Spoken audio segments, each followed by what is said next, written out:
Hey yo, xin chào các nhà lữ hành. Tôi mới hoàn thành act 3 của cốt truyện Ma Thần Quốc gia Natlan.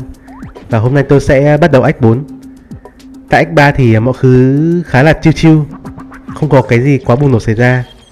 Sau khi giải cứu thành công Kachina từ vương quốc dạ hồn, hỏa thần Mavuika đã chỉ cho nhà lữ hành tới chỗ Silonen để khắc tên cổ.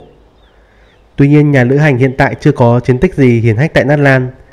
Do đó việc nhờ các thực thể Wayop trao cho tên cổ là không thể.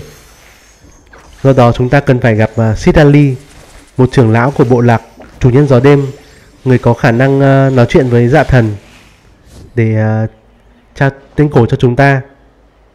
Dù là một bà lão nhưng mà Sidali lại mang bề ngoài là một thiếu nữ chưa 18, với thế giới nội tâm vô cùng phong phú, xứng đáng là waifu thế hệ kế tiếp của chúng ta. Muốn được Sidali giúp thì chúng ta phải giúp bà tìm thằng cháu Ororon bỏ nhà ra đi theo tiếng gọi con tim. Thằng cháu Ororon này nhất quyết không chịu về nhà với bà, đã đầu quân cho hội Fatui dưới sự chỉ huy của Daddy Capitano.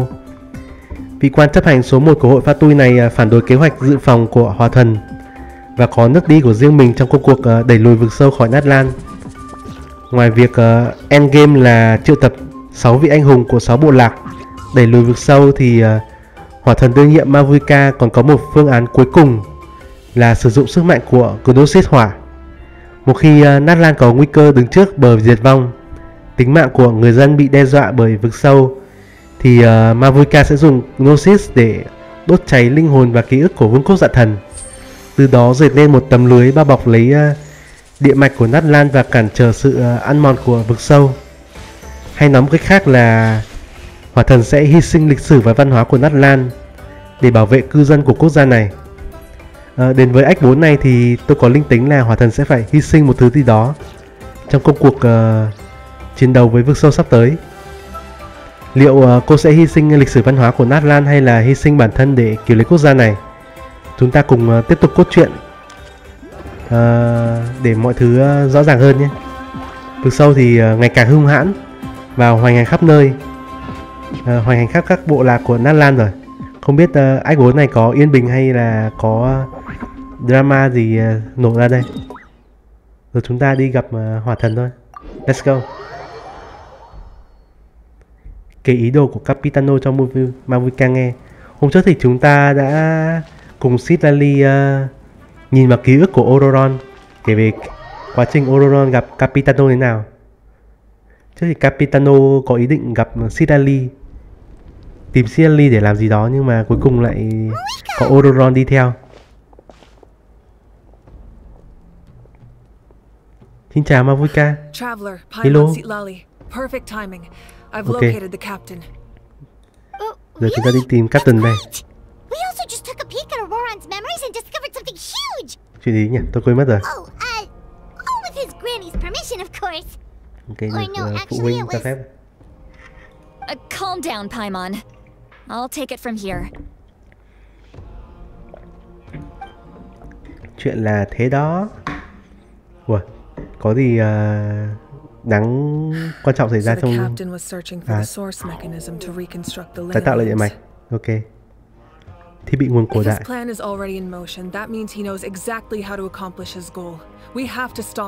Ủa, tại sao phải ngăn cản? Có chuyện gì nghiêm trọng à? Yes. It's not a simple fix. It would mean sacrificing nearly everything contained within the current ley lines, very similar to the price of using a gnosis. If he activates the mechanism, it's all over. We need to mobilize our forces as soon as possible. Phương án cuối cùng mà đã tái tạo lại địa mạch này. Shilonen, you two, and myself. All other warriors are working to push back the abyss on the front lines. But that's barely any people! Not to mention you lost your power, and they've got the captain on their side! Oh, maybe we really should get Sidali to break Ororon's legs. Đánh quay chân Ororon. That won't help us with the captain, I'm afraid. In any case, the Masters of the Nightwind are in urgent need of manpower. Sidali, Sidali không theo chúng ta ở trong act 4 này nữa. Act 4 này chúng ta sẽ đồng hành cùng Hỏa thần này. Hỏa thần giờ chính thức ra trận này. Ngon.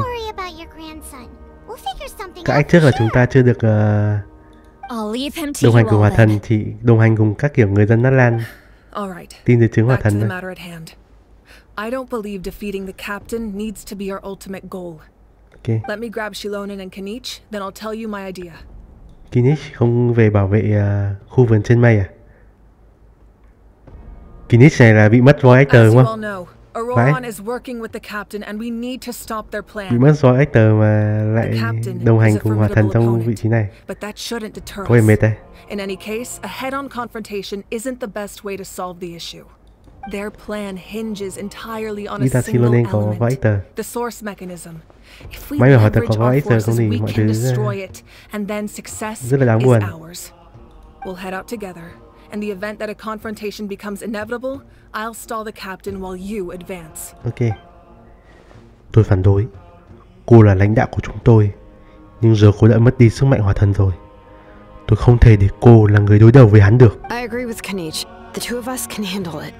Ok, Listen to con my Lê. plan first. Kanich, I want you and Ahau to launch an assault from the front and break through the Fatui defenses. The captain won't be on the front lines. Đây chính là sức mạnh As a của seasoned vị thần warrior, chiến he's tranh stationed in close proximity Kratos, to the device Mavuika. to ensure its protection. Chúng ta cần tạo ra xung đột để đánh lạc hướng hắn sao? No. The purpose of the frontal assault is to gather the Fatui forces in one place. That way, it's easier for the rest of us to avoid them. Ok. Shilonen, I need you to do what your tribe does best Đào đường and dig hầm. a tunnel from the outskirts of the ruin. Once we get close to the device, we just need to Wow. destroy it. Shilonen có khả năng đào hầm không? Ra là vậy. Như thế thì mũi nhọn tác chiến sẽ là Shilonen. Exactly. The Traveler and I will join her as well. Ok. No one can create a distraction better than you, Kanich. Not even myself. By combining our Okay. strengths, we just might manage to Có con break rồng through the captain's Phá defenses. phá mọi thứ. Cứ giao cho tôi. Understood. Then we should head out now. Ok, let's go, Just promise baby. us you won't do anything reckless. You cannot face the captain straight on unless you have no other choice. You mean Dăm ba everything to Capitano. us. Losing you would Dù be Hỏa the Thần mất sức worst mạnh possible outcome. cũng sẽ thắng thôi. Tôi cũng sẽ không để sự việc đi đến bước đó đâu. Thank you, everyone. Cùng làm chúng ta có You have my word. boss mới. I'll proceed with caution. Hàng tuần, boss tuần mới là Capitano thôi. Để chúng ta có boss tuần mới là Capitano không? Chắc không nhỉ? Team của Natlan là đầu với vực sâu mà. Chả lẽ lại đi đánh Capitano là boss tuần. Đến lối vào di tích nguồn. Ồ, chỗ này à? Chỗ này thì đi đâu đến đâu hợp lý? Ủa, chỗ này có một cái tele mà. Đúng rồi, có tele ngay đây mà. Dám che tele của ta. Ta cứ tưởng là ta phải đi bộ. All right, this is the Alright. place. Their tunnel must be behind that gathering of Fatui guards. Ok. Any of the nearby mountains could be a good infiltration point, but if we want to stay under the radar, we should approach from the side. Làm theo kế hoạch. Phía chính diện cứ giao cho tôi và ở hó. There are only a few Fatui stationed around the perimeter. We should take care of them first so they can't alert anyone. Rồi sao? Đánh bại Fatui tuần tra xung quanh. Có này để làm gì?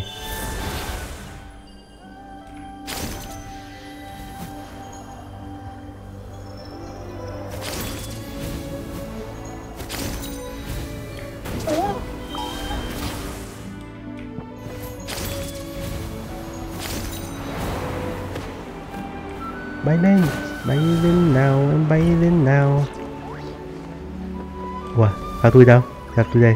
Wow, sẽ có cái bay lên này làm gì vậy? Lừa nhau à? Hó. Dăm ba Fatui ghẻ. Gặp Daddy Alekino đây. Túm. Băng mà đỏ đầu vừa. All right, that's done.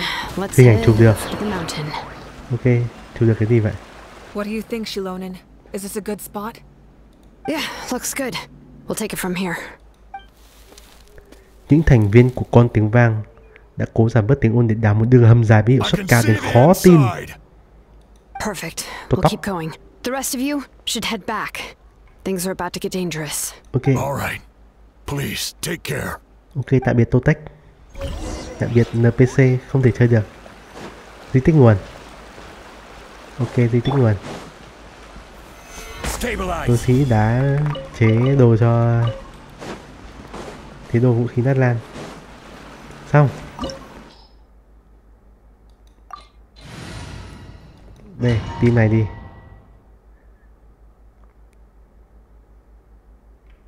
Chúng ta đi đâu đây? Sao đào đất mà trong này nó đẹp thế này? Dương!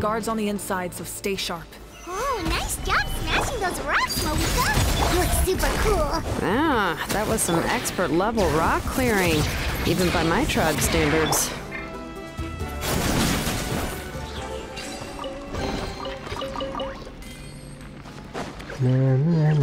Cái gì đây? Kiểm tra, không có gì.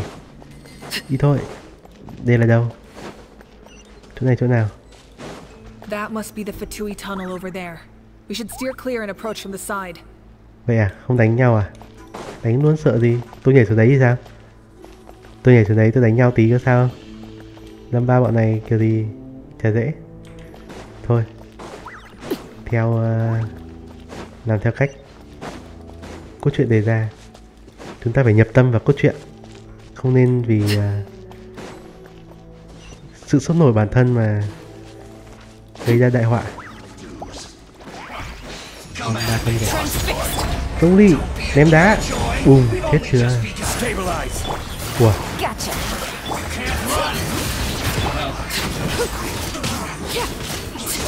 Làm sao? Tôi xin dương với. Cái gì đây? Ủa, thế này cũng có ấy, cutscene này. This spell is from the masters of the Nightwind. It's Auroron's doing. They're probably trying to buy time. Phẩy phát đi, hỏa thần mạnh mà. Phủi phát. Đấy. 53 cái này tác dụng gì với hỏa thần? Thì đây, xoay cơ quan tình. Ủa. Vậy tôi không phải xoay nữa đúng không? Mất thời gian cutscene vậy. Đây. These wheels are relics from ancient times. We should try to restore them.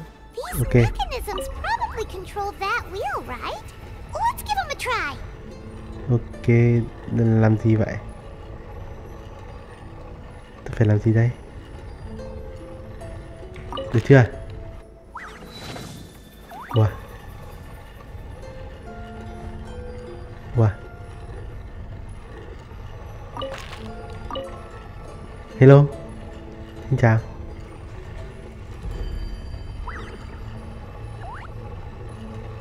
Kết hợp à? Có gợi ý không? Tạo thành hình con rồng. Khó thế. Có gì tôi làm được.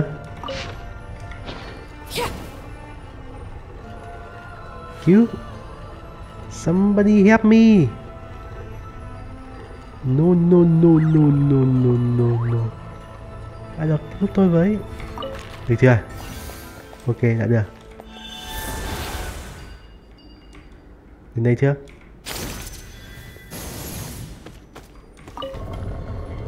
Đâu, hình rồng đâu?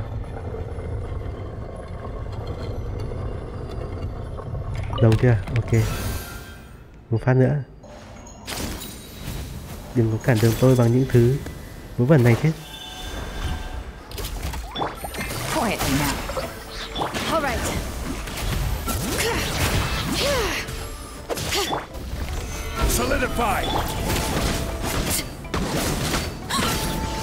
Ra con nhẹ. Đừng có mà ngáng đường. Đâu? Mỏ đâu? Mỏ đây, ok. Cái gì đây? Dương. Cho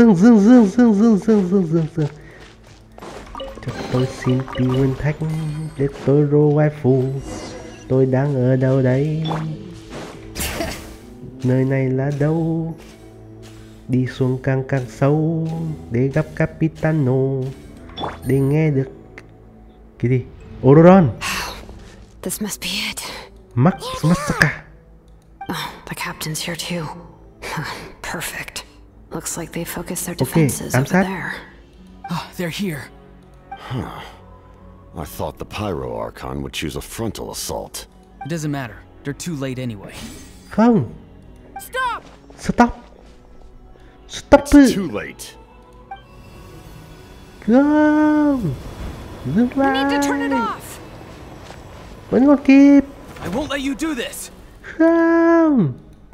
Đánh nhau Ororon luôn. Hỏi chấm. Sao thế? The sound of Tiếng lament. Lament. What was that Sao à? sound? It was like a piercing cry. Chả lẽ sao lại đến Now's đây? our chance to turn off the device. Lament. Useless. Còn thiếu chút nữa phải dụ Capitano ra chỗ khác. Ủa, sợ thế. Cái gì đây? Auroran? How did he just... Tự hành động à? His movements have gotten a lot faster. Was Auroran always this good in battle? Kinh. Flash à? Quicksilver. Silonen. This ends now. Dừng đây thôi. Ủa, sao lại cứu Silonen vậy? Something's wrong. Chuyện gì vậy? Capitano giúp Silonen. Why? Tại sao vậy? Chả lẽ Captain không còn yêu Ororon nữa sao? Người là ai? Ủa, cái gì? Sợ thế? Cái gì? Commander. Ủa, You. ai đây? Bị nhập à? Bị nhập hồn à? So, you still recognize me, Commander? I'm glad. Although ai đây? I believe you have some more pressing Đại nhân cách à? concerns at the moment. Ủa, đa nhân cách à?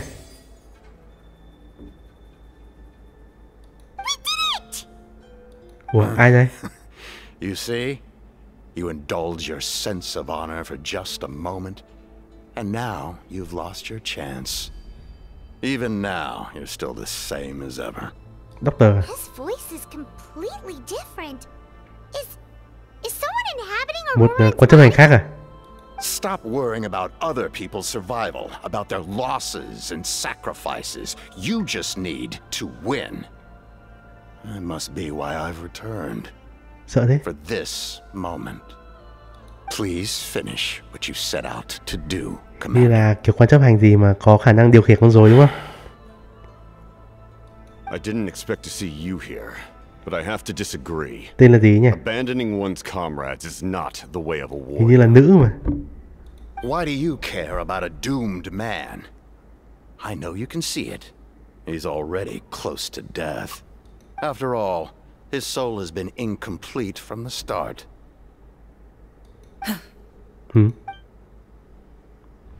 Là sao? Rồi sao? Chuyện gì đã xảy ra? Oh, someone said I'm close to death. Is it because of that noise just now? The piercing cry came from underground when I activated the device. Ororon, What's down there? wake up. Natlan's ley lines must be hiding some kind of secret. Địa mạch của Natlan là sao? Có chuyện gì xảy ra? Ông bà Silali. Am I dying? Oh, Silali già, it's già too khú. soon. Ah, Auroron, it's you. Auroron. What'll it be today?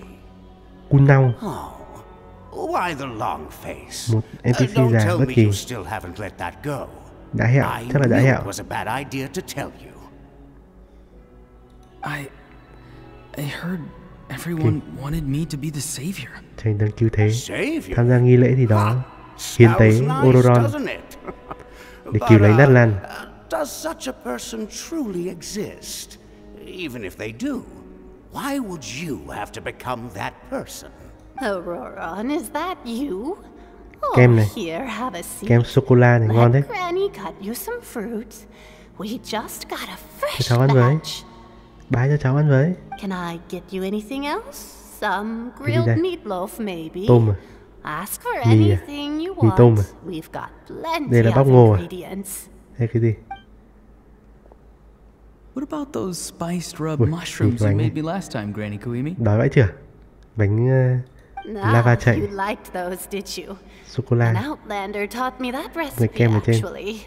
A merchant, Đây to mà be là món, exact. đây là món tráng miệng ấy. Và Never món thought mặn nữa about chứ. going into business yourself, my boy. You could travel all over.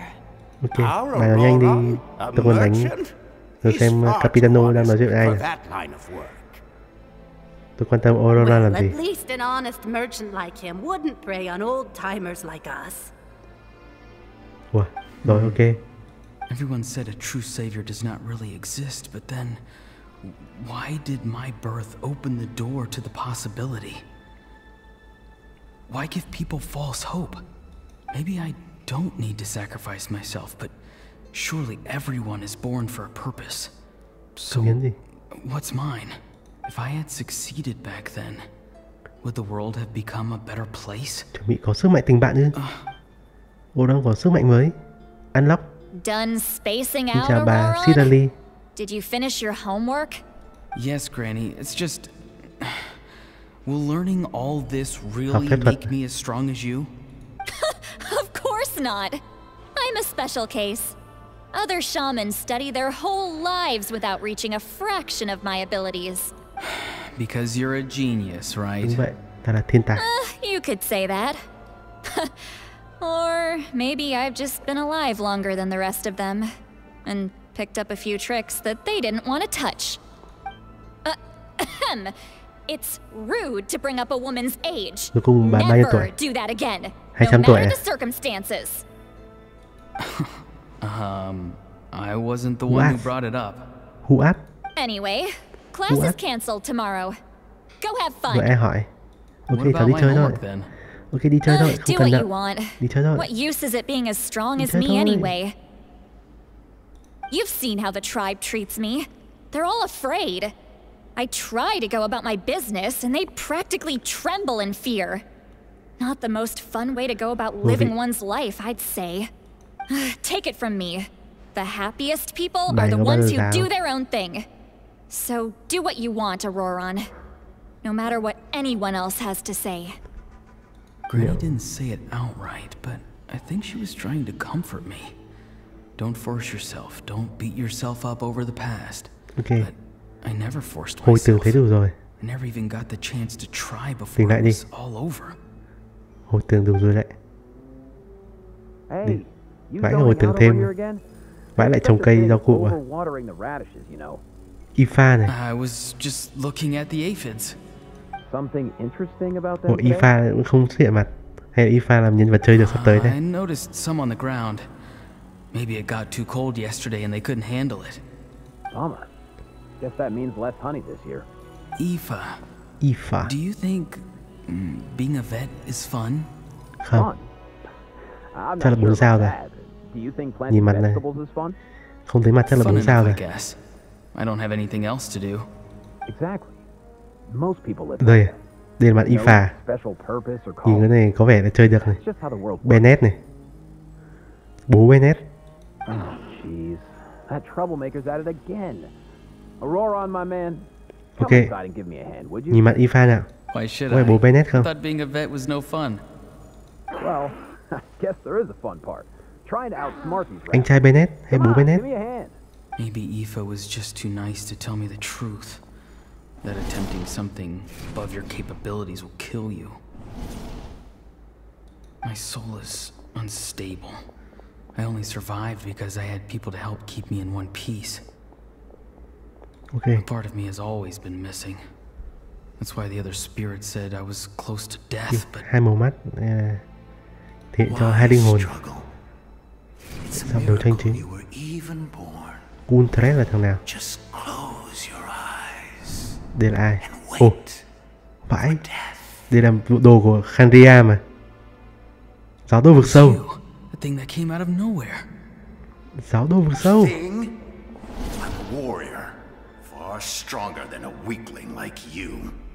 I'm not weak. There's just a limit to what I can do. Giáo đô vực sâu làm gì ở đây đây? And that's exactly why your fantasy is so ridiculous. You really think a useless thing like you can save the world? Useless? Useless. Sao? Useless. Lament. Sounds nice, doesn't it? Useless. But, does such a person Lament. truly exist? Even if they do, why would you have to become that person? Okay. Exactly. Most people live like that. No special purpose or calling. That's just how the world works. Okay. Take it from me. The happiest people are the ones who do their own thing. So do what you want, Auroran. Okay. No matter what anyone else has to say. Kệ đời. But I don't want things to end here. Auroran, it's all right. We'll take things from here. Every time they marched into battle, cư dân suối nước làm gì vậy? Liên quan gì đây? Don't worry. With the Archon on our đây là side, đồ cư dân suối nước hay là đồ của đấy? All the best warriors are fighting on the front lines. I want to do my part Đồ của chủ nhân gió đấy. Both of us are bound to disappear. But your end will come sooner than mine, because you've been broken from the start. Giáo đô vực sâu biến đi. Giáo đô vực sâu mới. Hệ băng. Hỏa.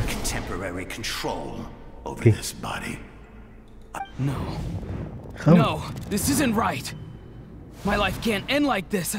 I still haven't done anything important with my life. My end will not come first, and I'm not giving up. Sứ mệnh tình bạn. I can't die here. Evangelion. I won't die here. Những người đừng vỗ quanh chung tay. Vỗ tay. Sức mạnh tình bạn rồi. Auroran. Chính là Hỏa thần đang gọi. Control your mind. Feel the ground beneath your feet. This is not your end. Okay.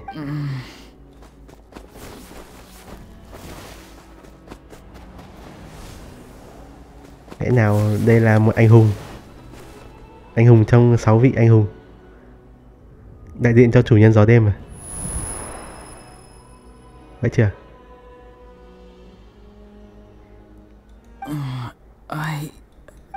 Tưởng 2.2 là 4 sao mà. Đây là đâu, tôi là ai? His eyes are open! He's alive! He's alive! Well done. You managed to do the impossible. Ủa? Tôi làm gì? What do you mean? Don't try to talk. Focus on holding yourself together. Ok con dê. I can't believe the captain did that. Đấy, hai người yêu nhau mà. Maybe he thinks of Auroran as a comrade. He Yêu nhau was rồi. helping to rein him in all this time. Đã Mỹ rồi. Nếu không phải như vậy thì mình cũng không thể nào tắt thiết bị này. I'm fine now. Ồ, tinh linh. Tinh linh bay quanh đây. Damage to the soul is a tricky thing. Cho tôi xin cái dương này. But you managed to hold on to yourself. Good job. That's no easy feat. Good job, good job. The worst appears to be over. I'm sorry for causing so much trouble. We can talk about that later. Our plan, it failed, didn't it? Đúng vậy. I'm sorry. Sorry. We were so close. You saved my life, and now the debt is repaid. Auroran, I never thought you actually wanted to sacrifice yourself in that ceremony, but you never gave up. Have you come to a conclusion on what it is that you truly want? Nghe mùi giống mùi vị anh hùng thứ 5 vậy. I just want an answer. A reason why I exist and why everyone always did so much for me.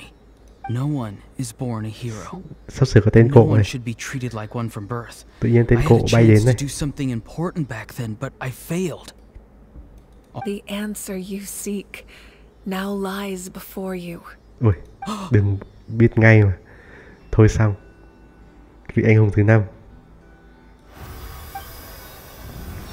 Nghe mùi hỏa thần nói là biết đây là vị anh hùng thứ 5 rồi. Tên cổ là gì đây? Sanha. The hero from the masters of the Nightwind, who shall fight for this generation. Fascinating. You're not the person that the others thought you were. And yet, you're also not the kind of person mỗi lần nhận tên cổ có team của Natlan đánh lên. It can take a lifetime to truly discover who we really are. Like you. I never thought I had what it took to be a hero. I was too cunning, too self-absorbed. But in the end, I sacrificed my life for this nation. Now, remember your name. Ok, tên tôi là gì? Chính là Ororon. Symbolizes your nobility and yearning. My ancient name. BD. BD phải chưa? BD. It means devotion. Thôi sao? You will give your all, not for the sake of a heroic death, BD. but to do justice by the answer you found for your life. Đi theo Capitano là đúng rồi. For that answer, you will offer all of your strength and be born anew. Through your devotion, you will prove Thế còn your hiến worth. dâng nữa. BD là hiến dâng thân mình cho Capitano. The omniscient man holds a feast in celebration. Ok. Let us raise our cups in honor of his heroism and send him off with this final tribute. Ok. For at last, his wish is now fulfilled. Tình hình này có vẻ hơi gay thế. Tình hình này rất là gay. It's nice to see you again, Sanhaj. With your recognition, okay. We now have the fifth hero. Vị anh hùng thứ 5 của thời đại này. Ororon BD.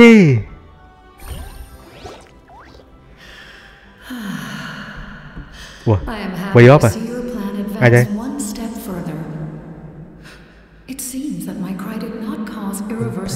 Ta đã không? Ai đây? Just as I thought. The Lord of the Night has awakened. Ồ, dạ thần là nữ à? Chơi được không? Nghe giọng có vẻ hay hay này. Hay là dạ thần là... đâu? Lord of the Night? As in the one who rules over the Night Kingdom? Dạ thần này liên quan gì tới hỏa thần thứ nhất đâu? Hỏa thần thứ nhất là X Blanca mà.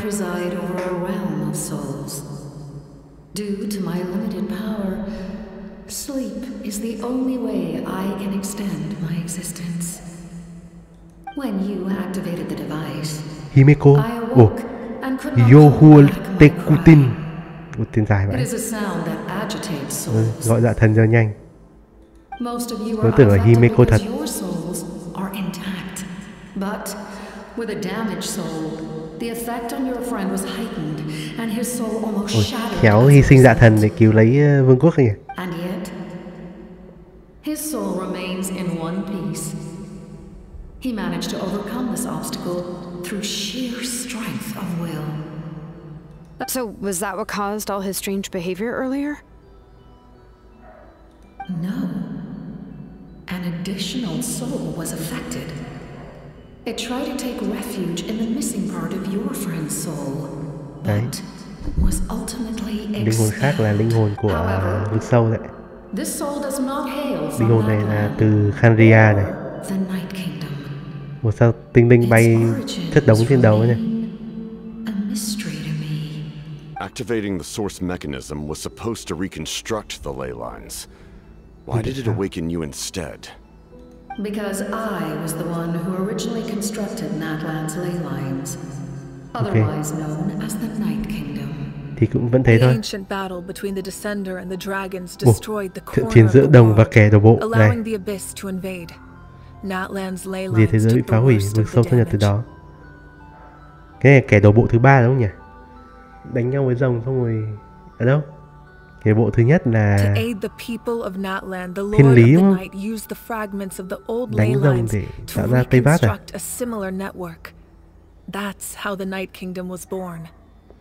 Để giúp đỡ người Natlan dạ thần đã ghép các mảnh vỡ của địa mạch cũ để tái thiết mạng đời tương tự. Ok.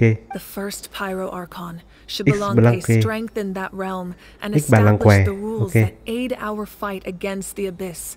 The Ode of Resurrection and the Pilgrimage, both of which are practices that survive to this day.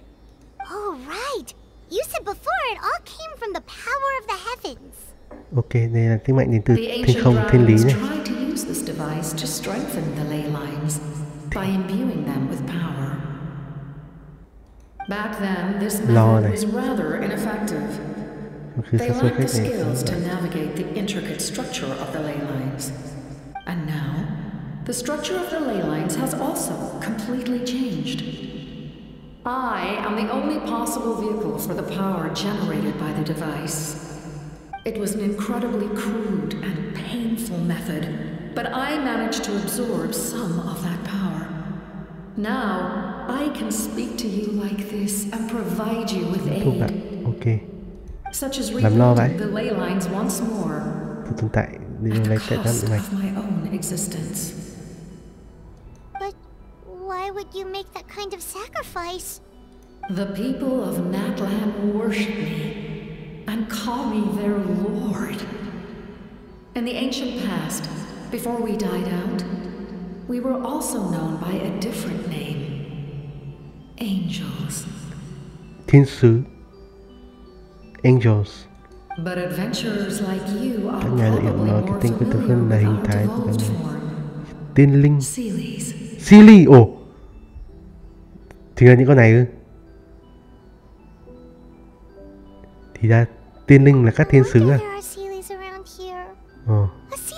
Tôi tưởng là các tiên linh tạo ra để cho tôi thì tôi tí dương.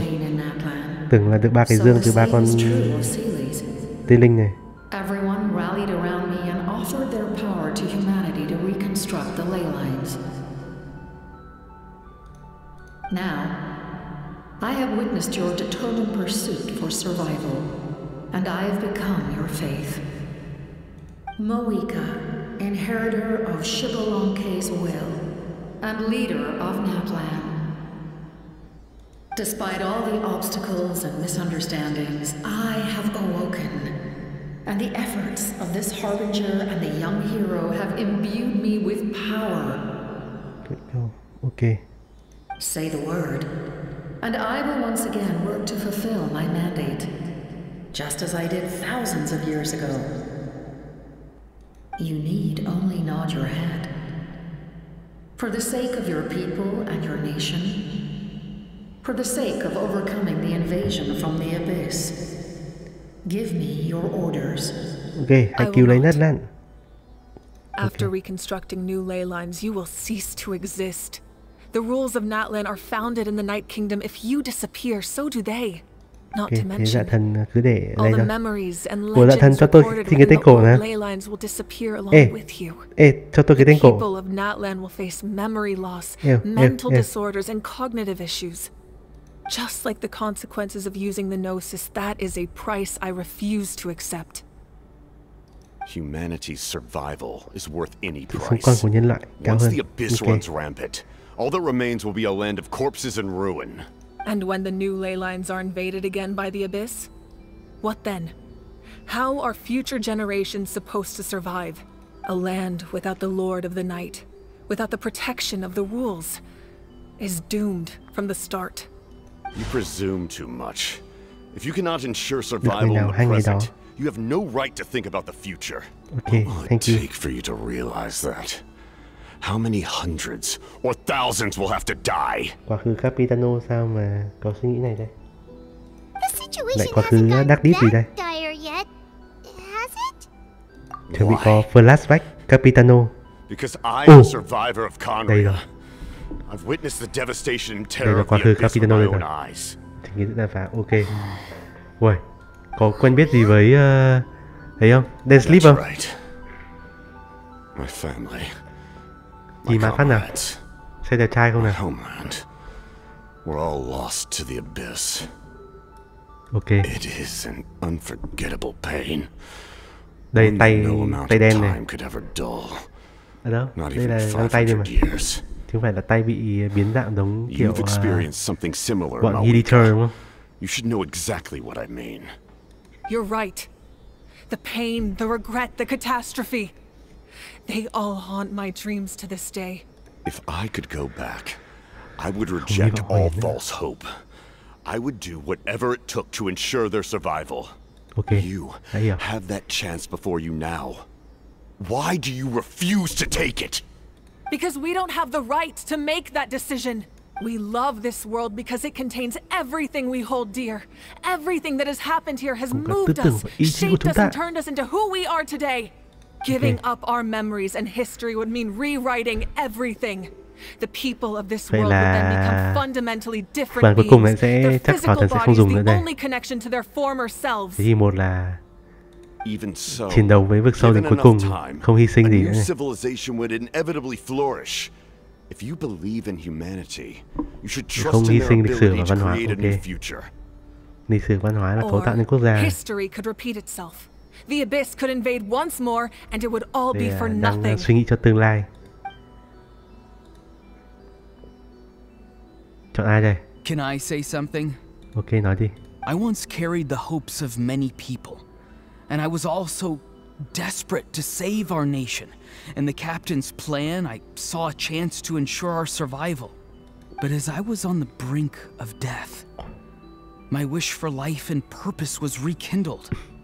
I've been very fortunate to be well cared for by all the people in my life. I refuse to forget Không that. còn đi theo Capitano No nữa. matter what path lies before us, we still have a destination.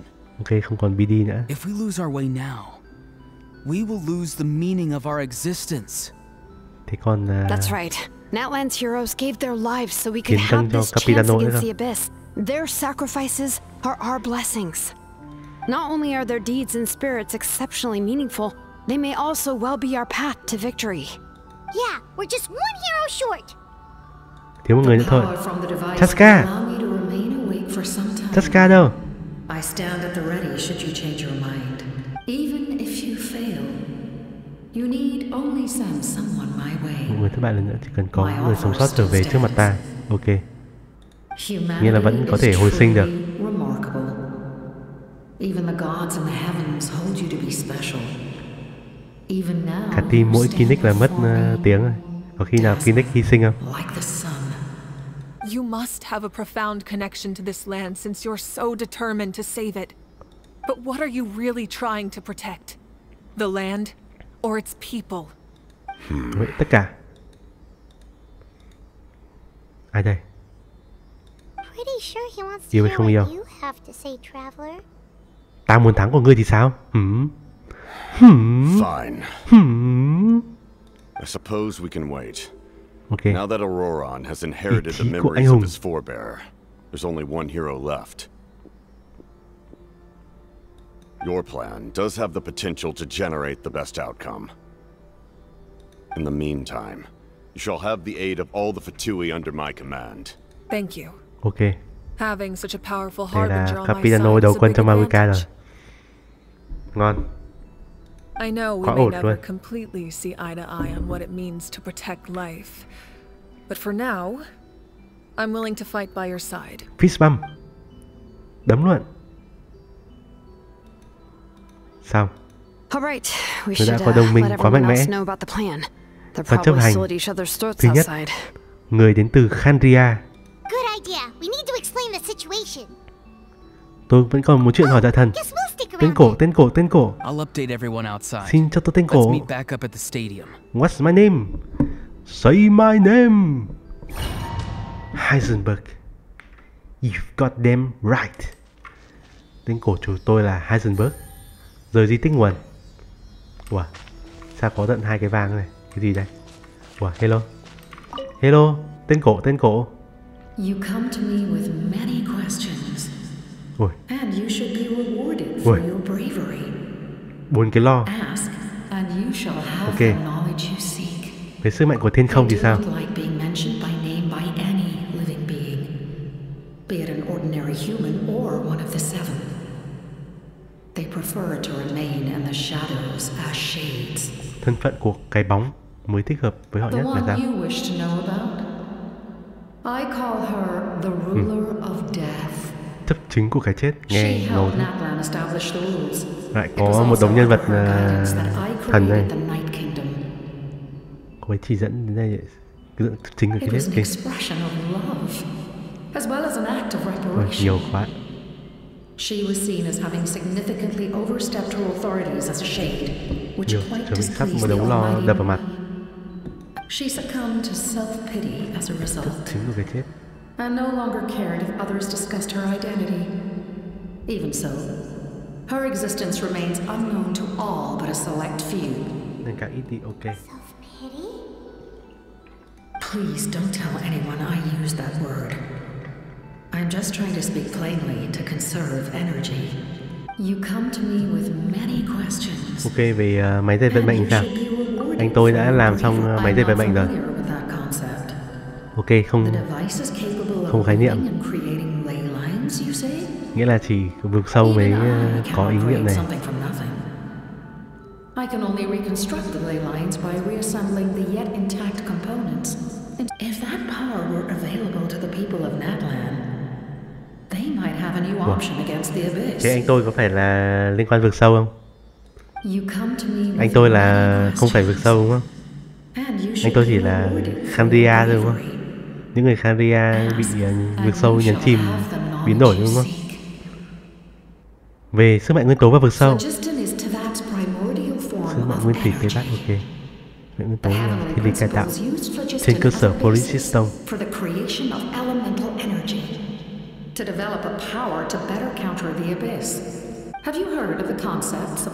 Lãnh địa ánh sáng và lãnh địa loài người. Nghe quen quen, như liên quan tới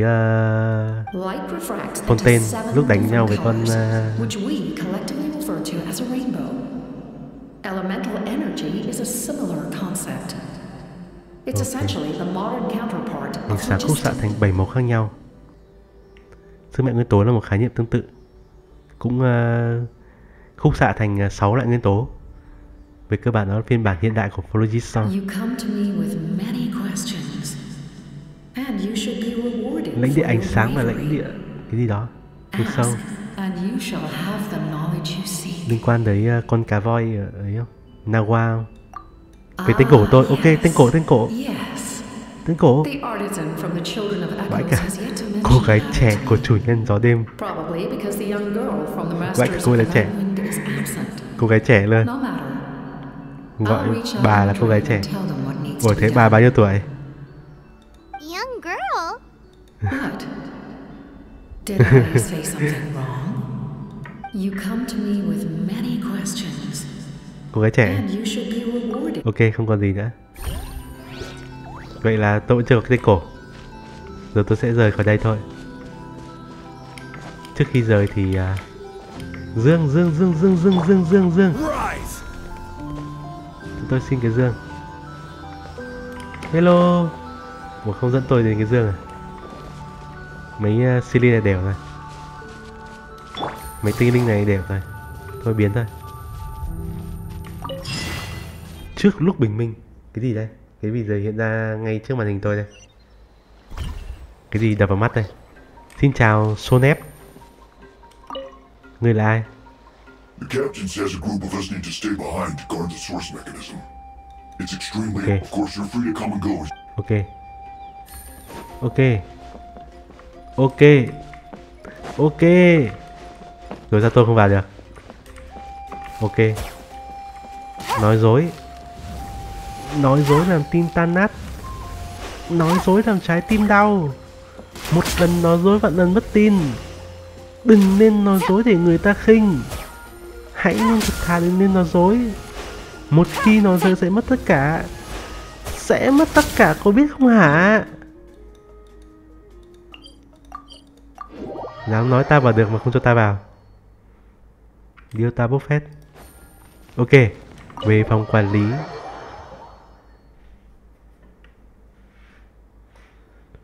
Rồi sao?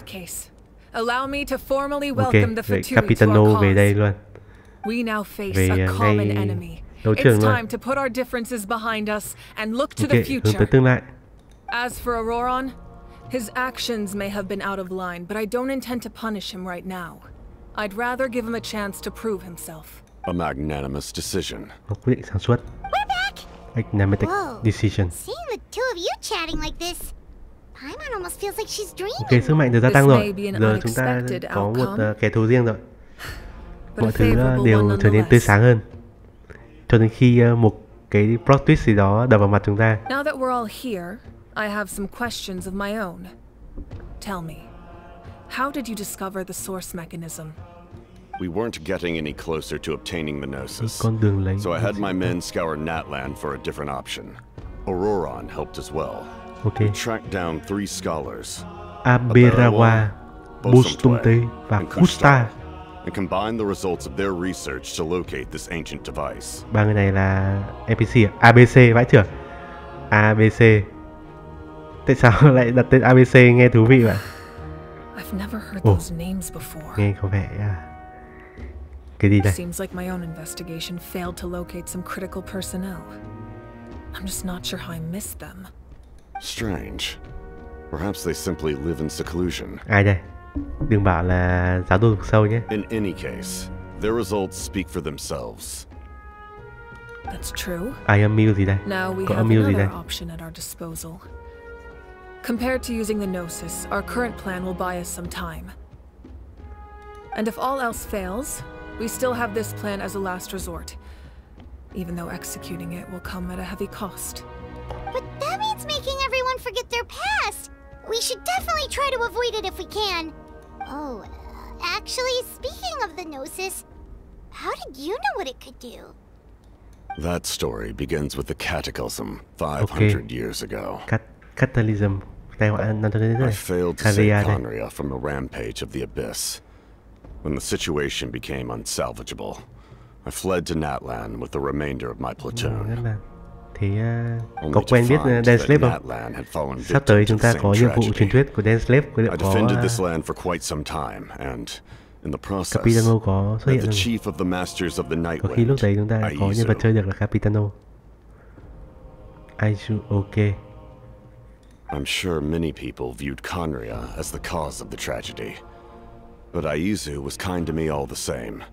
From that moment, I made it my mission to aid Natlan. In battle, a warrior fights to win. Even though my homeland was lost, I was already committed to this fight. Cùng với cả Silali không? Thế nên là Capitano mới tìm đến Silali. Together, có vẻ như thế. Aizu and I fought many battles and overcame countless hardships. Chết à? However, he was unable to escape his fate, and in his final moments, told me the secret of the Gnosis. So it was him. He recommended using the Gnosis on several occasions, even before the tragedy. But I turned him down each time. You knew him, and you fought for Natlan all those years ago. Why don't I recognize you? It must be the mask. Even without the mask, my past appearance is long gone. Even with the curse of immortality, the flesh still rots. Nhưng mà Denslave thì sao? Đúng rồi, Denslave thì sao? That problem doesn't seem quite so extreme for him. Nhưng mà Denslave là một trong 7 tướng của ấy đúng không? Đúng vậy, tôi gặp từ tận 1 mấy rồi. Từ đầu game rồi. All I knew was his name. The last time I saw him in person, he was traveling with the prince. The prince, oh. He carries a degree of pain and hatred that far surpasses my own. Nguyên nhân thật sự là do người thân của tôi sao? Yes, you're the sister of the prince. Given the role I held in Conria, I would prefer not to harm you. Although, this is likely a self-imposed burden. If the prince saw me now, I doubt he would even recognize me. As for your question, I don't know how Dane managed to slow the deterioration of his body. Yeah, Captain rất là già. My appearance is much changed, and that's not the only thing. Even my physical strength is a shadow of what it once was. Đấu 1-1 với Hỏa Thần. I would have never known. During our battle, it felt like I was fighting against the pinnacle of human strength. Trước đấy and I still lost. Có khi khỏe Hỏa I Thần deserve nữa. no praise for that outcome. Still, it's a shame we never faced off 500 years ago. You could have seen what I was truly capable of. I agree. Had we fought then, I'd also have been more motivated to go all out. So, all that commotion back at the stadium, and you're saying neither of you were using your full strength? I'd say we're evenly matched. If we face off again, victory will come down to who wants Có it khi more. phá cả đấu trường ấy chứ. I imagine you held back since there were spectators around that could have gotten hurt. Mấy vị thần khác còn có sức mạnh. Capitalizing on that situation would have only Thay led đổi to cả a thành phố hollow lục địa victory. cơ mà. It would have been no different than taking tạo nên hostages. một thảm thuộc địa, thêm thuộc địa mới cơ mà. My goal was the Gnosis, and I failed to obtain it. That means I lost. Ok, anh không cần về báo cáo với nữ hoàng sao? Her Majesty the Tsaritsa allows every harbinger the freedom to pursue the meaning of their existence. When the time comes, sự tự nhiên đó, that sự tự do freedom ưu can tiên take hơn mệnh lệnh. precedence over her orders. Ok, nữ hoàng người tốt này. That's why our methods can be so radically different, despite sharing the same goal and the same sovereign. Có mỗi Sinora là hẹo thôi. Môi chề I needed the Gnosis because I came here to save Natlan. Bị xóa sổ. That was my primary motive. Khỏi ký ức. Once Natlan is saved, if the Gnosis still remained in my possession, I could bring it back to Snezhnaya. My decision regarding the Gnosis will not change. So let's focus on the Abyss for now. Ok. Right! What happens when all 6 heroes are together?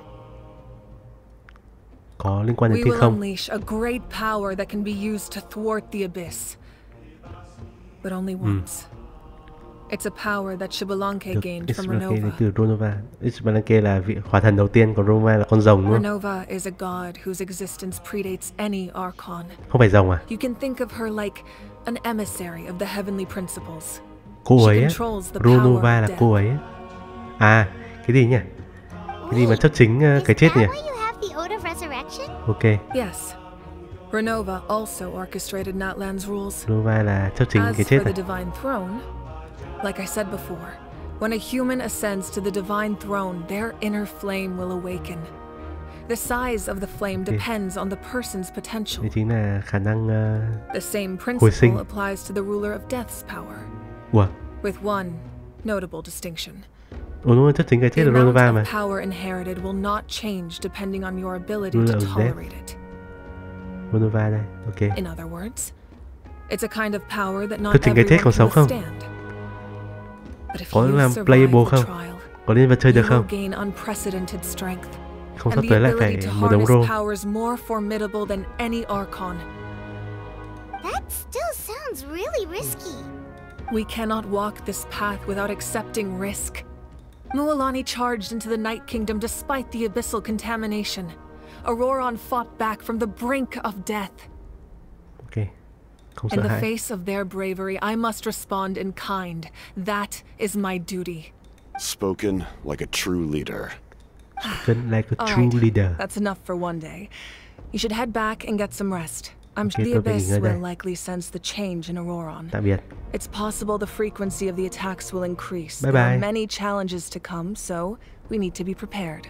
When you Bye put bye. it that way, my mom feels even more exhausted. Alright, let's head back. Ok, let's head back. Traveler. Rời phòng quản lý. Xin chào. Now that we're Nói chuyện gì working mà không có tôi together, vậy? we'll need to coordinate our efforts. I'll leave a portion of Cao my vậy? forces for you to command. Sao nhà lữ hành thấp vậy? Thấp hơn cả Mabuka một cái đầu. Thấp hơn Capitano 2 cái đầu. That will definitely help relieve some pressure. You're sure they won't object? Che không nhìn thấy nhà lữ hành đâu luôn. It's an order. I will make that clear. Excellent. I appreciate your trust.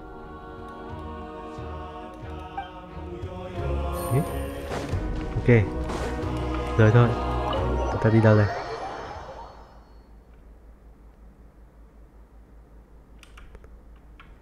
Ủa, ra đây làm gì?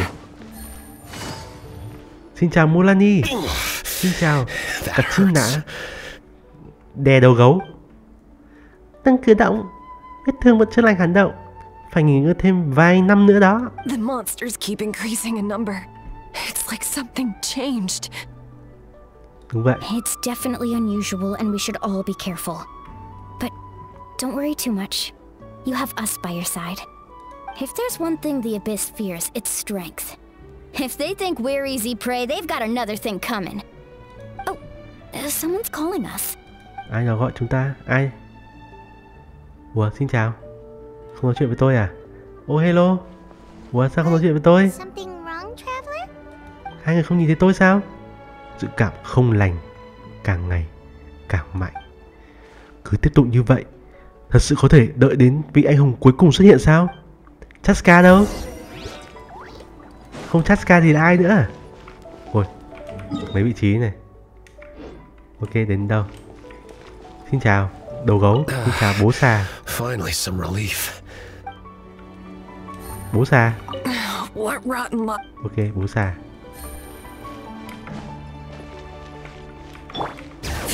Thưa. Ủa, tôi đi đâu đây? Hello.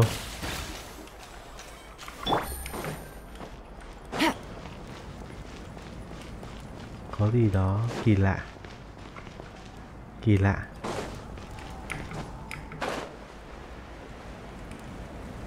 Mở cửa ra. Vâng ạ. Ủa. Ủa. Hello. Hello. Ô, Silonen. Xin chào Silonen.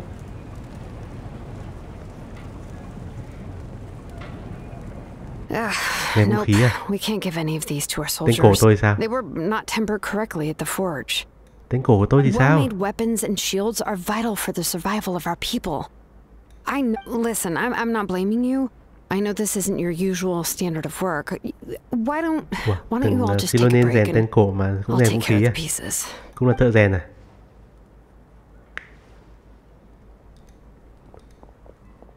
Tên cổ tôi thì sao? Xin chào. Hey, Shilonen, is something wrong? Tôi xin cái tên cổ đi. Nothing I can handle. Just some rushed defective goods, that's all. Ok, mấy vũ khí gì xét Even này. the most skilled craftsmen make mistakes under pressure, and if you two want to avoid the same fate, you should really get some rest. Ok, cô về nghỉ cùng tôi đi. You must be exhausted Vào too. phòng tôi đi. Vào phòng nghỉ cùng. Don't worry, I like it that way. Cô thích tôi không? Ủa, không thích tôi à? You should head back and get some Ok, rest. đi cùng tôi. I need to fix some things here first. Ok, về phòng tôi ở đây này. Phòng tôi ở ngay kia thôi. Ngay bên chỗ vàng vàng kìa.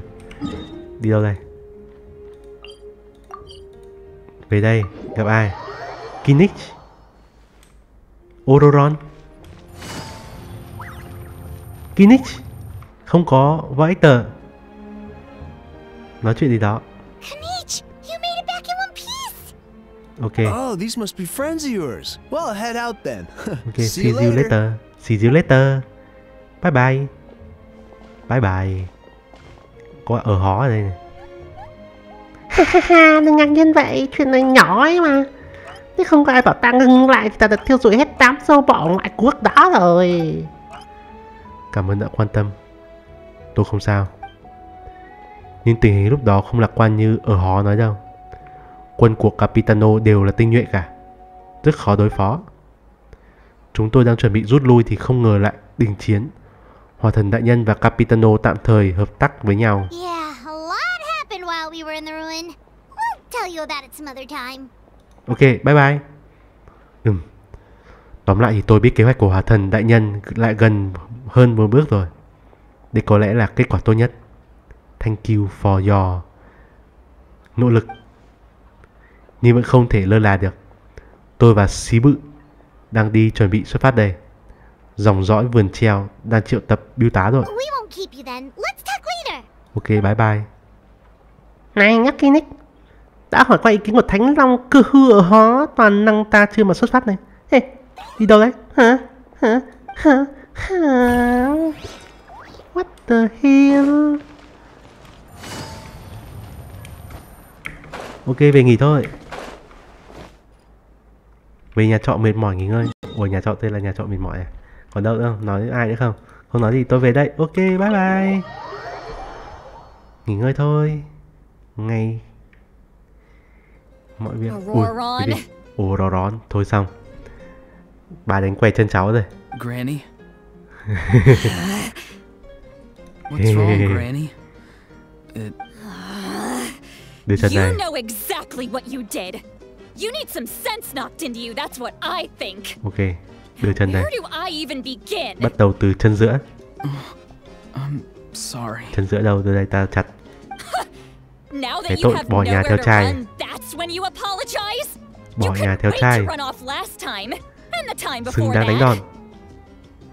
Chân giữa đâu?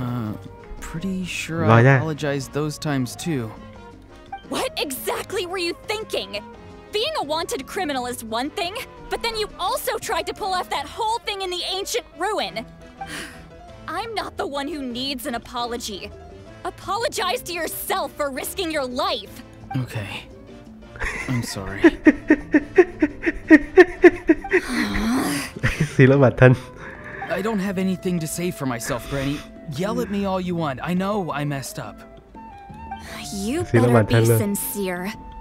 This is an incredibly serious matter. I'm being sincere, I promise.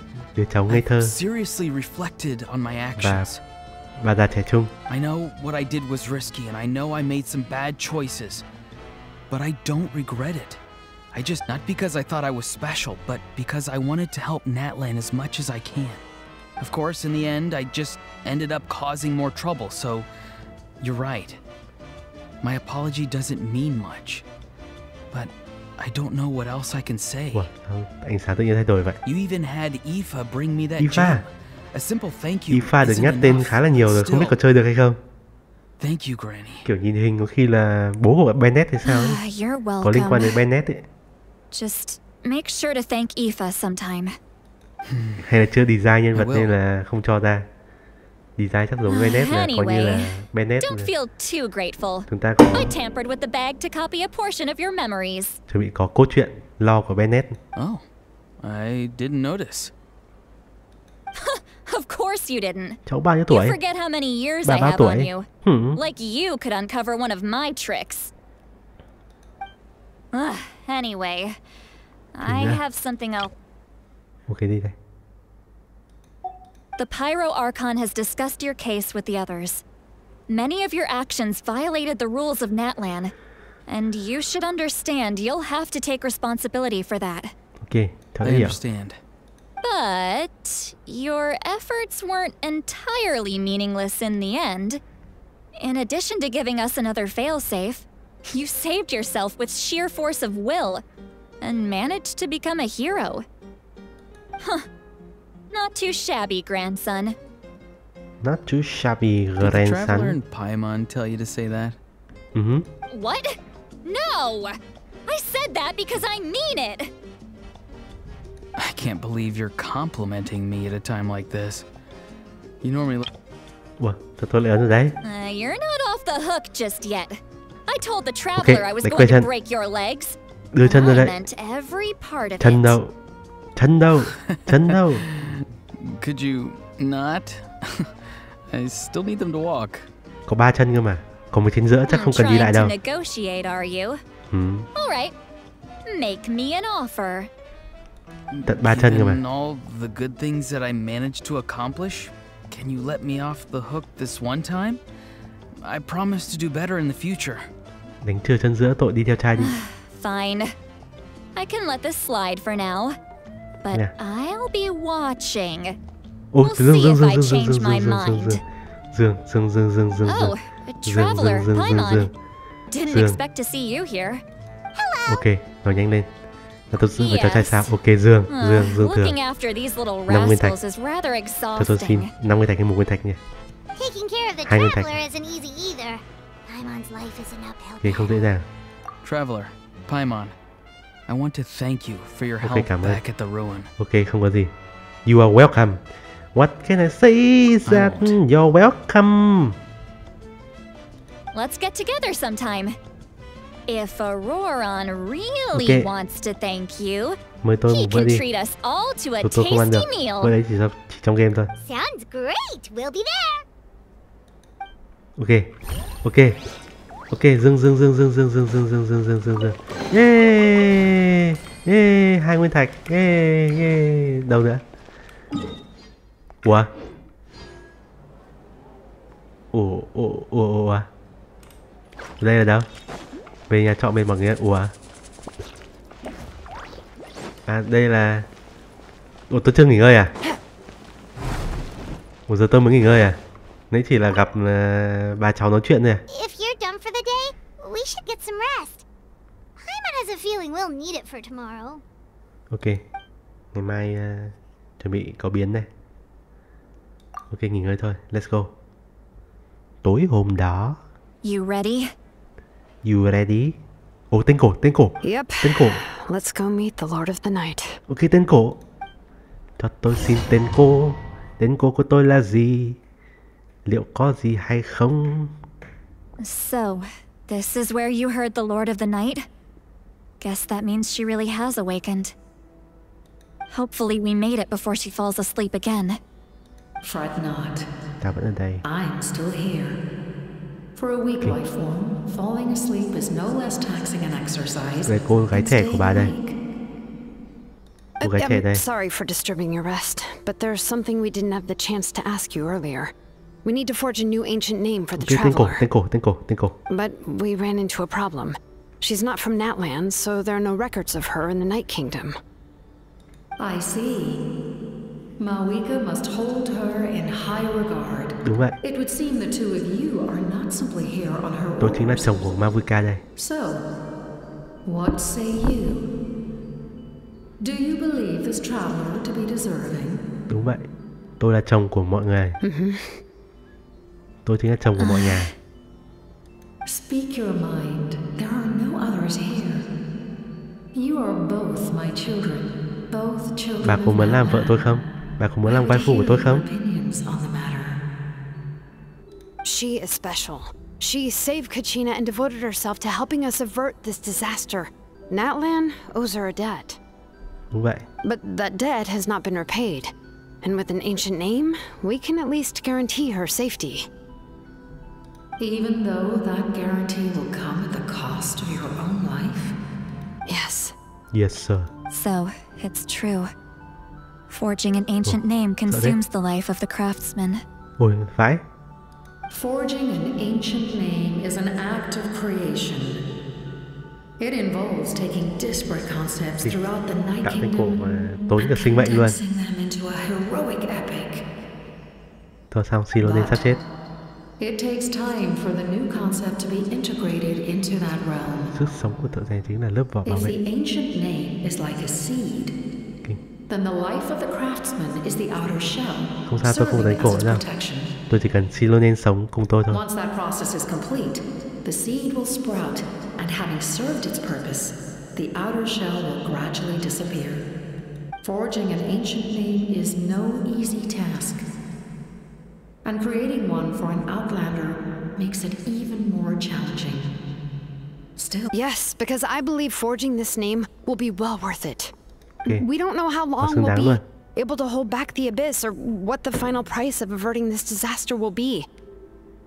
If giving up my life means that all the people of Natlan can have a future, then the sacrifice is practically negligible. Negligible. Even when I'm staring death in the face, I don't think I'll regret this decision. I bear the name Baraka. This is a part of my duty. Ok, duty. Baraka, chúc phúc. Baraka, không phải Baka mà Baraka. Vậy là Silonen là mang tên cổ là chúc phúc này. Chúc phúc cả BD. BD hiến dâng. Maripo. Yensan là gì? Umoja. Sức mạnh tình bạn. Nhìn thấy gì? So, you know about that too. What is she talking about? Gì vậy? I've had concerns for a long time. Mawika's plan needs too much time. Không sao, người cuối cùng là Chaska rồi mà. Can go wrong. Chả mấy chốc mà Chaska The đã nhập. Masters of the Nightwind have a ceremony that can be used to glimpse the future. It's just... using this power on the Pyro Archon has always been seen as a taboo. Taboo. And you did it anyway? What did you see? Death. Ôi. Xong, final lesson. Phiên bản Genshin Impact. Never let you go. Is using the 6 heroes to release the power Shamalake obtained from the ruler of death. Balanque nhận được từ thức trình cái chết. The price of using that power is death. Thôi xong, tương lai hy sinh. You're saying Himeko chết ở mọi in this war against the abyss? Chết ở mọi vũ trụ này. Yes. Yes. I can't just ignore what I saw. That's why I need the Traveler's power. I need the power of a Descender. Kẻ đấu bộ. Don't forget, Citlali. Even if it may seem like someone is fated to die, the nature of death and fate are different. Fate indicates what will happen in the future. The time, manner, and place are all predetermined. But the ruler of death's power will allow Mawika to triumph over the abyss. But she must offer her own life in the process. The way the ruler of death cares little for the time and manner of a death. She simply guarantees that it will occur.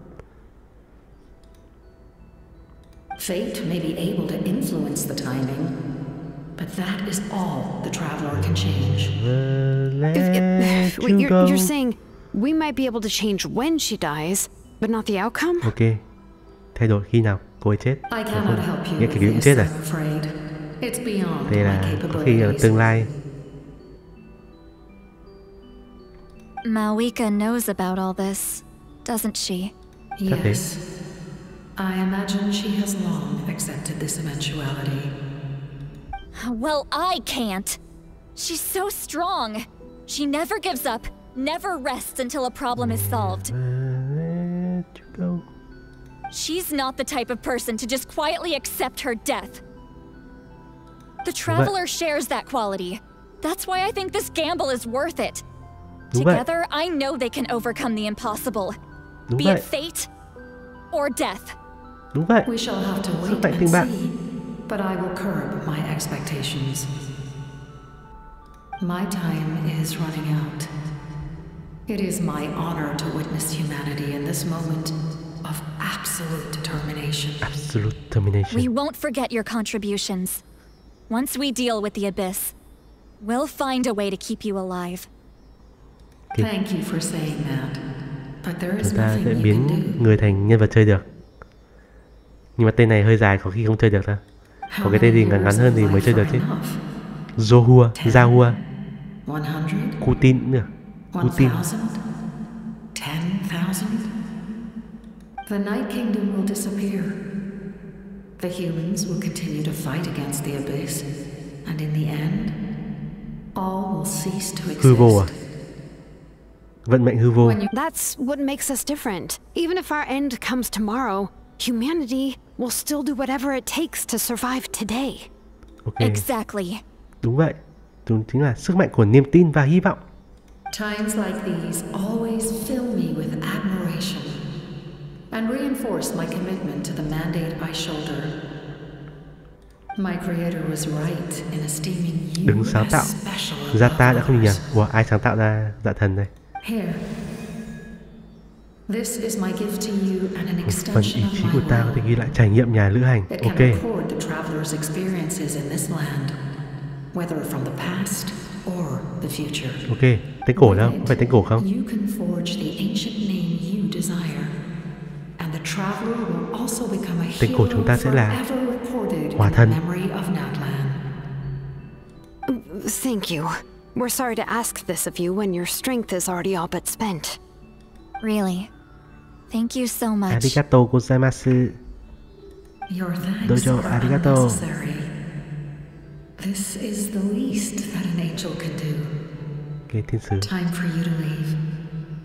It's getting dark. It's getting dark. It's getting dark in here. Let's take off all your clothes. What?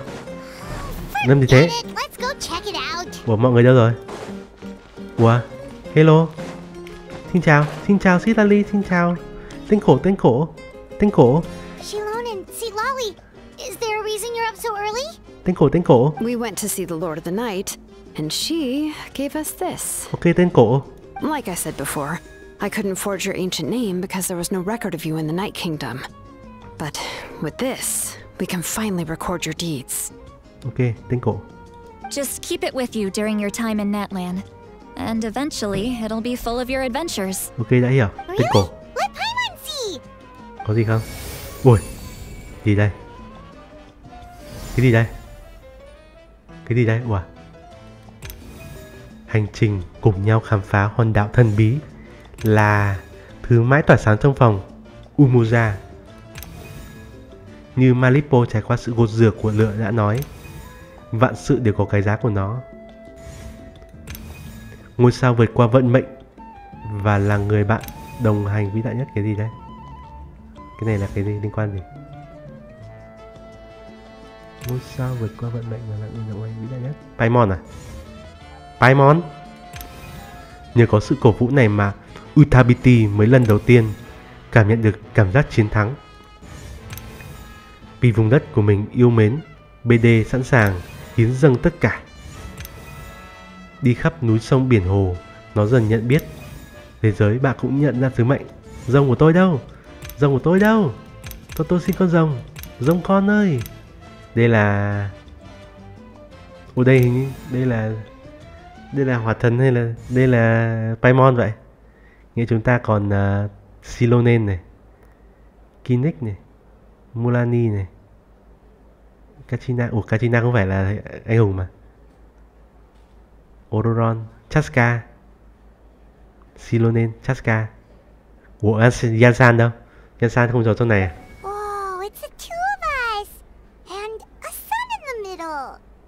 Oh, and that must Kachina. be... Kachina? Kichana. It's not a concrete medium. It reflects the Lord of the Night's will, and shows what she wants you to see. Oh, in other words, don't worry about his form. When you want to check the contents, just take it out and have a look. Okay. Sounds convenient. It's also super light and doesn't take up too much space. Okay. This is a really awesome gift. Arigato. Domo arigato. Không phải trả giá sao? Oh yeah. Tôi không có tiền đâu. Tôi có mỗi 30 triệu mora thôi. Oh, yeah. Don't worry, you two. It's, free? You know, like you saw yesterday, aiding humanity is the Lord of the Night's mandate. She would have willingly reconstructed Natlan's ley lines at the cost of her own existence. She wouldn't ask anything in return for this. Okay. Exactly. Just take it. Okay, tôi lấy luôn rồi. Well, if you say so. Bye bye. Ô, mọi người ở đây sao? Vực sâu lại tới nữa rồi. Ngồi đây mà làm gì? Đi đánh thôi. Mà phải rất là đông, ở đâu không có. Em cần mọi người giúp đỡ đấy. Đừng có mà tốn thời gian ở đây nữa. So soon? We just fought them off. Nhưng mà vực sâu đến rồi. We can figure that out later. Let's go. Let's go baby. Yeah, let's go. Cái gì? Mục tiêu Natlan hãy vào. Cái gì đây? Người nhà trọ mình gọi tham gia chiến đấu. Gương thần. Gương kia ngựa ở trên cao, nước ai ta đẹp được dường như ta, sao lại không? Có mỗi ấy thôi à? Màu tím thôi à? Cái này phải xứng đáng màu vàng nhé. Là màu vàng cho đẹp chứ. Này khác gì quyển sách của ấy đâu. Quyển sách Aranyaka đâu. Quyển sách của... Hết rồi. Chả có gì. Ok, đi thôi. Chiến đấu ở đâu? Ok, teleport ở đây luôn. Đi bộ làm gì?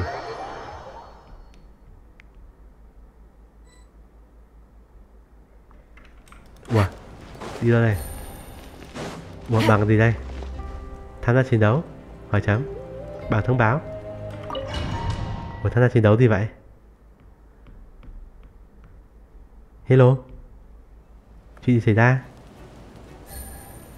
Xin chào, Mavuika.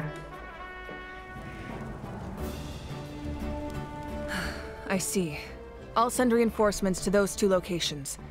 This other one is too dangerous. I'll handle it myself. Okay. The remaining locations are remote with no inhabitants. Và Let's bring our warriors back and make sure they're careful on the retreat. Ok, thoải mái. Understood. I'll spread the word. Tumpis biêu tá. We're here. What's going on? Kachina said the Abyss attacked again? Yes, it's not looking good. Our forces have always been able to handle the sporadic attacks, but now there are more monsters than ever and the attacks are more frequent. Ok, chuẩn bị đấu được sâu thôi. Giam 3 vườn sâu kìa. What about the scale? What areas are they targeting?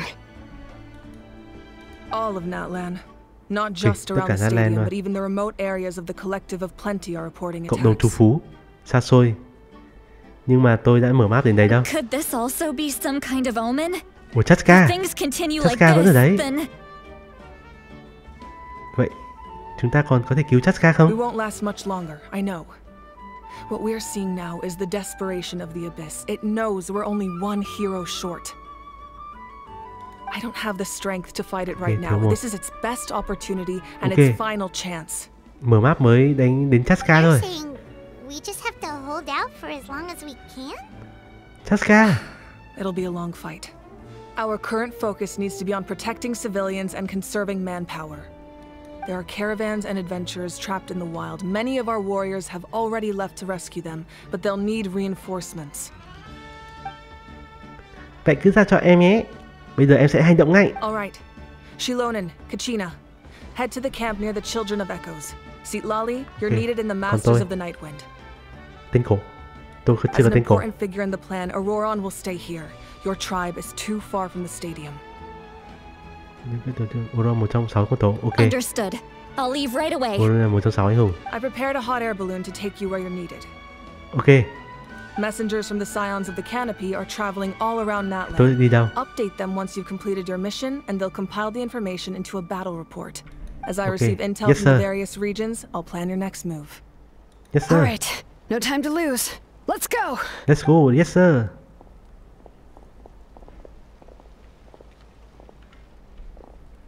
Tôi đi đâu đây? Còn tôi sao? Mọi người hãy chú ý an toàn nhé. Yes, sir. Where should we go? Chúng tôi đi đâu? I received word that a small team escorting civilians back to the stadium was attacked. They won't be able to hold out for long. Can I leave them to you? Ok con dê. Thank you. Cứ yên tâm đi. The hot air balloon is over there. Ok.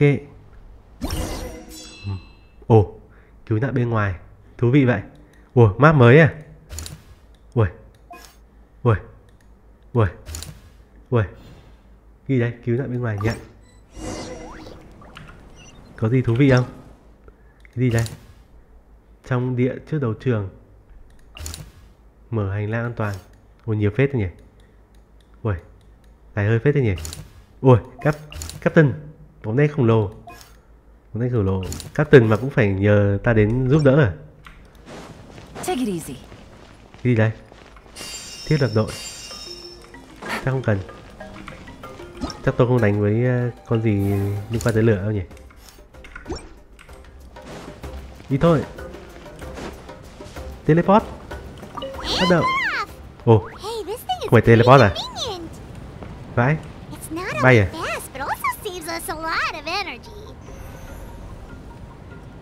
La la la la la la la. Sambuya tu la le wa. Tôi nhảy xuống thì sao? Tôi nhảy xuống được không? Nếu tôi được không? Cái gì? Chị xảy ra ở đây? Chó kìa! Cái con chó khỏe lắm đấy. Thấy mất máu đấy, có healer chưa? Để tôi giúp đỡ. Búp. Ủa, chó bất động à? Chó bất động à? Ủa, chó bất động à? Ồ, tôi không nhảy xuống cái này. Tôi an toàn, ở đây rất là an toàn. Yeah, yeah. Ở đây chả có gì cả. Bay nhảy thoải mái, không sợ rơi xuống. Yeah, yeah, yeah. Sambuya tu la he la. Sambuya tu la he la he ne. Sambuya tu na ne wa. They must be trapped. Let's go. Sambuya tu na na ne. Ủa, sao tôi không nhìn nhảy xuống? Ok, ok, ok, đến thôi. Đánh ai đây?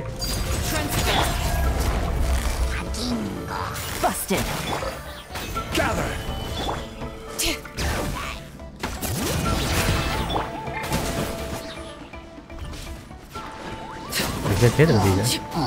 Có khi tôi đứng ngoài, mấy người này vẫn sống. Thank you for coming. Dago. We were almost at the breaking point. Xin chào Dago. There were just too many monsters. They just kept coming wave after wave. I've never seen it this bad. Vậy hử? At least we got here in time. You all should get going. I know, but it's not that easy. A lot of people were hurt in the battle just now. Our cart was also attacked, and now our supplies are scattered everywhere. That's not important right now. We need to focus on getting out of here alive. Alive. I know, but these were medical supplies. What if they need them back at the stadium? It's them! Over here! Ai vậy?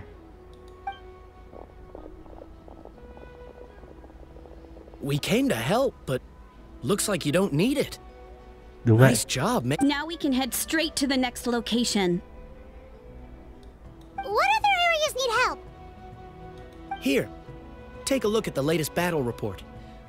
Messengers from the Scions of the Canopy are traveling all around Natlan to pass along the latest intel.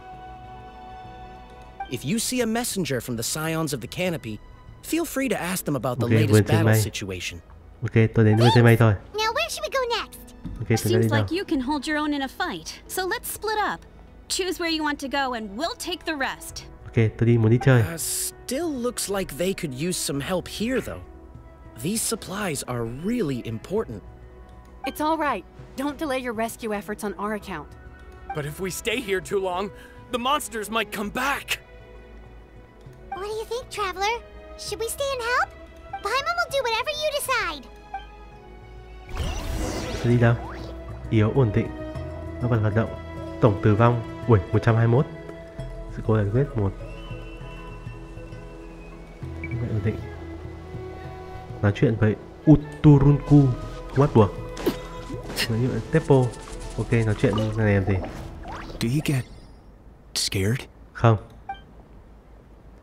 Không. I knew it. You're too strong for that. Sợ gì? Có gì mà đáng sợ? Hả? Năm ba vực sâu. Năm ba vực sâu. Nói chuyện với Teppo. Traveler, can I ask you a favor? Okay. My mother's a doctor. When she heard about the attacks in the wilderness, she tìm rushed out mẹ to của help. thằng này. And I'm worried. She's not a fighter, and I can't leave to check on her. I want her to stay out of this. So if you see her, can you please tell her to take shelter? Okay. Of course, we've got this. Thank you. Mẹ ông tên là gì? Oh, that makes it easier to focus on the current battle. Ủa, không nói tên mẹ sao mà tôi biết được gặp ai? Hả? Đâu đây? Xin chào. Xin chào Coppong. Xin chào Coppong Adara. These supplies are very important. Ok, tôi lấy cho. Fine, I'll help you. Ok. Còn gì nữa không? Xin chào, ngồi đây làm gì? Xin chào Dago. Let's take a moment to... Ủa, tôi đi đâu đây? Thế này là sao? Giờ tôi sẽ thông tin từ beta sống sót. Người tham gia. Ủa, tăng sát thương nguyên tố nham. Ok. Đến chỗ nào tốt hơn? Chìm trong vây vãn.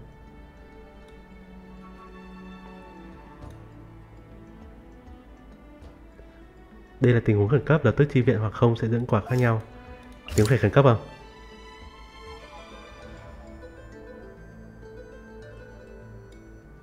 Chi viện.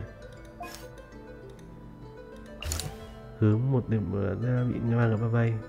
Dân thường và bị tập trung lại không thể di chuyển, nếu không người e là số lượng người nhiều hơn. Này có Kinect mà lo gì. Tôi đến tham gia cùng mấy con Saurion đây. Đánh cùng mấy con rồng cho vui. Dù sao thì động vật cũng hơn con người. Và đi sao cho ta nuôi chó thay vì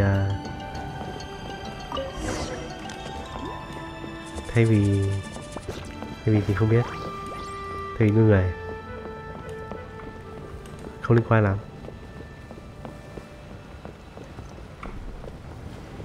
Sambuya thu da he da la la. Sambuya thu da he da te pe. Suya thu da we wa.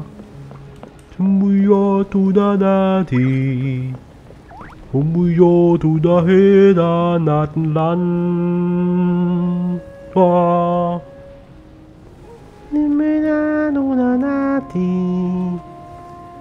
Utari Tidudati Tumbaya Tumbaya Tumbaya Tumbaya. Đi lâu vãi. Ủa có đi không vậy? Hey, Kinich just ran past. Xin chào Kinich. He must be busy delivering messages. At least he didn't look hurt. Trời ơi, tăng tốc đi mà. Làm ơn. Thà cho tôi đi bộ còn hơn, khi nhanh hơn.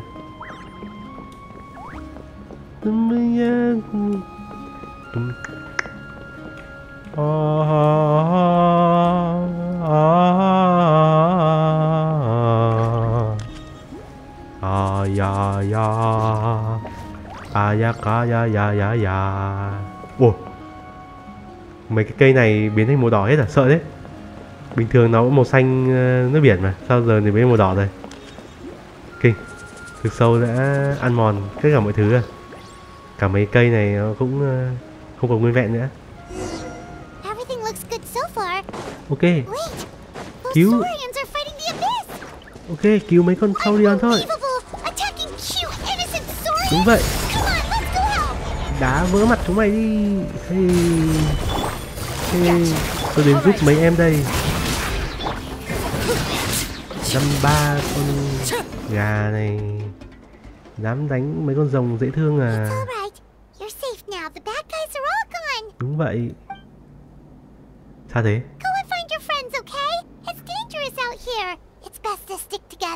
Chắc chúng nghe không hiểu đâu.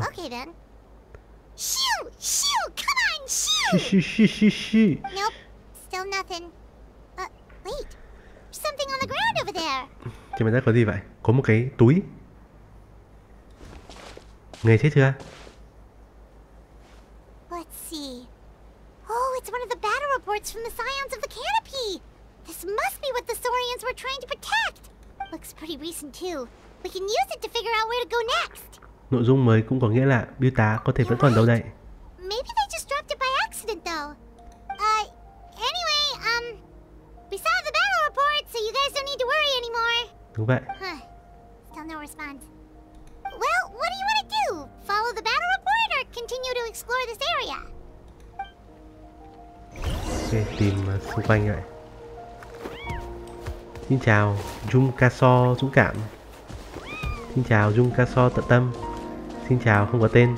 Chào, Tepiliso dũng mãnh. Ok, đây. Xin chào, Raman. Ổn không? Are you okay, baby? Someone's injured. Oh, that must be the messenger. Hey, are you alright? The battle report. I have to find the battle report. Đây rồi. Yeah, we got you covered. Here you go. Oh, thank you. I just hope I'm not too late. In times like these, every second counts. Don't worry about that. We can take things from here. You just need to head back to the stadium and focus on getting better. Ok, tin tưởng người bạn cùng bộ tộc mình nào. I can't do much else in my current state anyway. How can we make sure he'll safely get back though? We can't let him make the journey alone. It's too dangerous out there. Growl. Ok, dẫn ông này về đi. Whoa, you guys sure about this? It's really dangerous out there. Growl. All right, well, thanks. This is a huge help. Thank goodness for those Saurians. They really came to the rescue. Thế là chúng hiểu rồi, Paimon. That's your takeaway from this? Ok. Tôi đã không cứu người mà tôi đi đến cứu động vật. Kinich này. Đây có gì không? Ok, đã được hỗ trợ rồi. Ô, Mavuka. Có khi đến đây giúp Mavuka này. Đến đây là giúp Capitano này. Thôi, tôi sẽ giúp Mavuka. Trận địa phòng thủ tuyến đầu của con tiến va đã bị ma vật tấn công dữ dội. Đây là sao? Ma vật bất ngờ tập kích con đường không thương đến cư dân suối nước phía nam. Ok, có Fatui, có Captain Law rồi. Tôi đi đến chỗ waifu này. Xin chào waifu. Waifu ơi. Waifu. My waifu. This is the place. Let's go help. Ok. Đâu? Ồ, từ teleport này. Đừng có hòng. Đừng có hòng.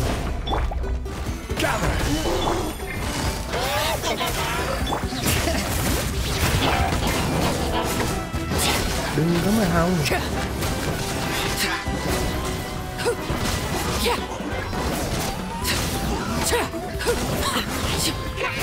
Transfixed. Solidify. Quietly now. Bring it.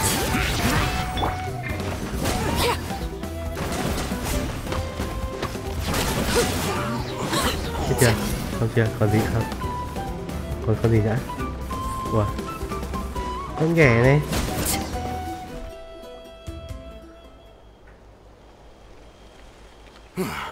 Thank you for coming. We finally have time to catch our breath. Tiếng va thế nào rồi? Stable for now. Okay. We've stationed ourselves here to act as a buffer. What about the monsters that suddenly appeared? Based on my experience, the monsters are attracted to two things: the presence of living beings and combat. That's why we set up our front line of defense so far from the tribe. The civilians are more isolated from combat that way. Ah, the messenger's here. Ok, xin chào bưu tá. Đây rồi, chúng ta là người chúng ta đã cứu đúng không? Đây người chúng ta cứu à? We'll stay here and continue to guard the tribe.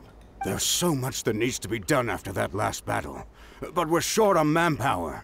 If you're not in a hurry to leave, would you be willing to help out? Okay. That's a decision for the traveler. Giúp gì?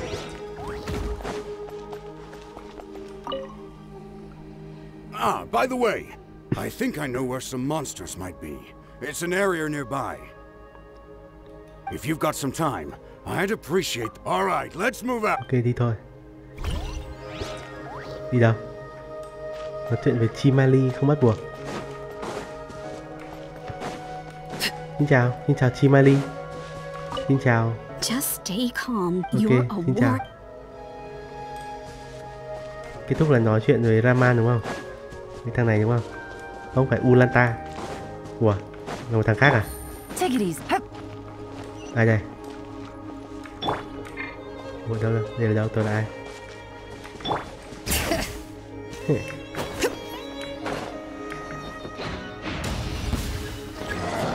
Không, trời ơi, cứu tôi với. Sợ quá, thôi. Sợ quá thôi. Chết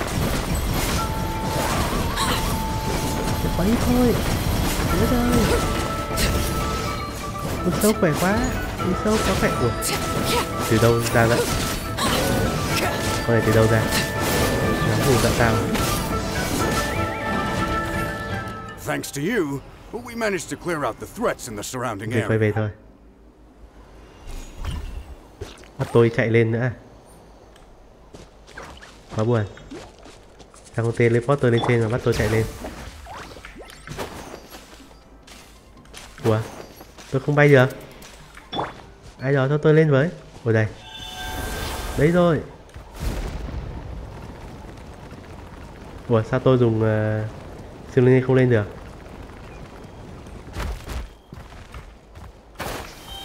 Xin chào, Ulanta.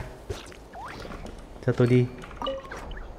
Here's the current situation. If you have the strength, they could Ok. Mavuika. Ủa, Mavuika rồi. Bây giờ sát, ok. Kachina. Hai bên hẹp có tiếng vang. Cứu lấy vật tư quan trọng. Ma vật cứ dâu ngày càng đông. Các chiến binh đã rơi vào trận chiến không ngừng nghỉ.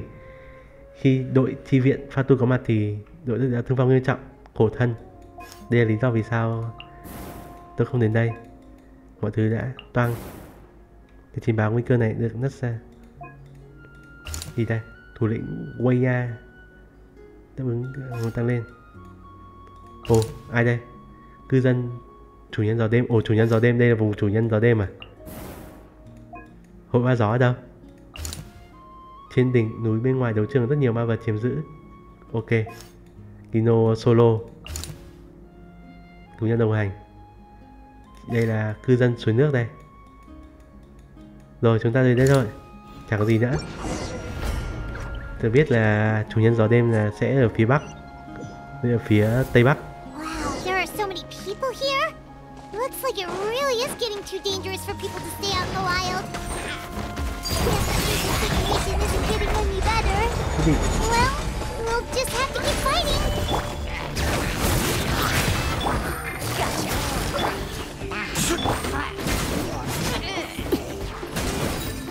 Sao? Ồ, phải đánh cái này. Đánh cái này. Phải đánh cái này.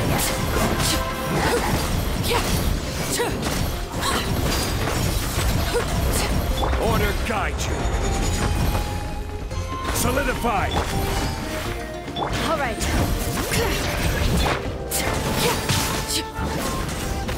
Ok, đã xong.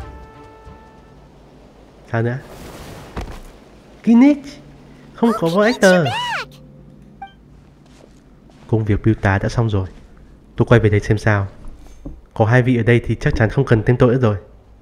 Nhân lực càng nhiều càng tốt mà. Tôi đang mong muốn thở chút đây, mệt quá rồi. Mệt mỏi quá rồi bạn ạ.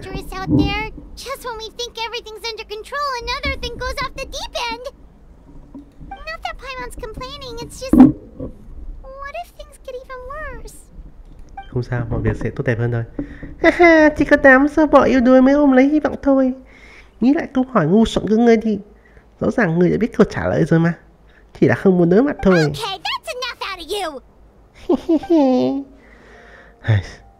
Đây có thể là một trong số ít lần tôi không thể phản bác ở hó. E là tình hình sẽ tiếp tục xấu đi thật. Nhưng nhìn từ góc độ tích cực thì chúng ta đã tập trung được rất nhiều người dân hoạt động ngoại thành đến đây và bảo vệ họ. Dòng dõi vườn treo sẽ tập trung lại và tuần tra toàn diện lần 2. Chỉ cần chúng ta không phân tán lực lượng chiến đấu thì vực sâu cũng không đáng sợ đến vậy. Đúng đấy, không cần sợ, bởi vì người sợ người phải đánh, không sợ cũng phải đánh. Mà Vui Ca đâu rồi? Vợ tôi đâu rồi? Cô ấy dẫn theo vài chiến binh tinh nhuệ đi vào hầm mỏ rồi. Một nhóm con của tiếng Phan đã cứu được cứu thoát. Chắc cô ấy vừa mới trở về thôi. Trên có ma vật, dưới có dung nham, địa hình rất nguy hiểm. Bây giờ Hỏa Thần chỉ là một chiến binh bình thường có vision thôi. Tôi khá là lo lắng cho cô ấy. Nhưng nhìn từ kết quả thì đúng là lo bò trắng răng. Cô ta vẫn không hổ danh là chiến binh mạnh nhất ở đây. Yeah, she always seems so confident. Plus she told us you can only become the Archon by proving your strength. Nhờ có cô ấy mà những nơi địa thế hiểm trở không cần điều động nhiều nhân lực chi viện nữa. Tiết kiệm được khá nhiều chiến lực đấy. Được rồi, nghe thấy mấy cái tai rồi. Rốt cuộc các ngươi có nghỉ ngơi không? Không thì mau xuất phát đi. Cũng phải, nghỉ ngơi thôi. Chúng ta sẽ không giúp ích được nhiều trên chiến trường nếu như bị kiệt sức.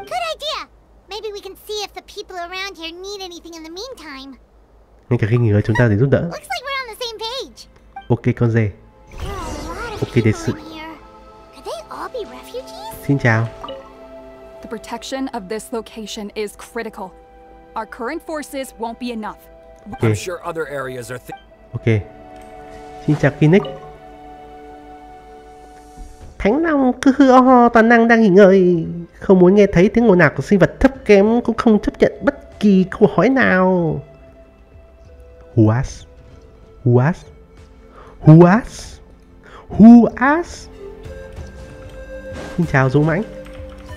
Xin chào Tepeleso. Nghỉ ngơi đi nhé, bạn của tôi. Xin chào Yumakeso. Ok. Xin chào Tupeleso. Ok, đi đâu? Nghỉ ngơi một lát. Ủa, tôi thấy nãy nhiều chấm vàng lắm mà. Xin chào Mati Cửi. That's it. I need a break. Xin chào Kumaka. How long are these attacks go? I was heading to the people of the springs for Did something happen? I was attacked by monsters. The captain soldiers running around Natlan. They set out again after. Ok, tôi không quan tâm. Nghĩa là đây là Capitano cứu, Fatui cứu. Xin chào, Imocha. Bộ ị đây. The monsters aren't gonna show up here. Ok, thì làm sao? Thì là có làm sao? Ở đây không có ai. Hết rồi à?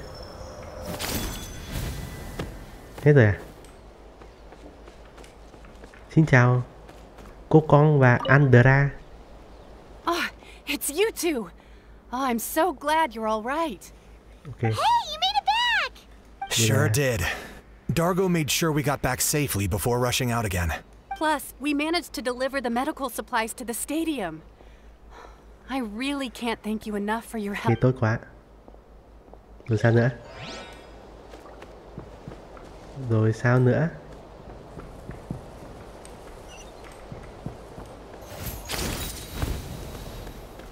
Nghỉ ngơi.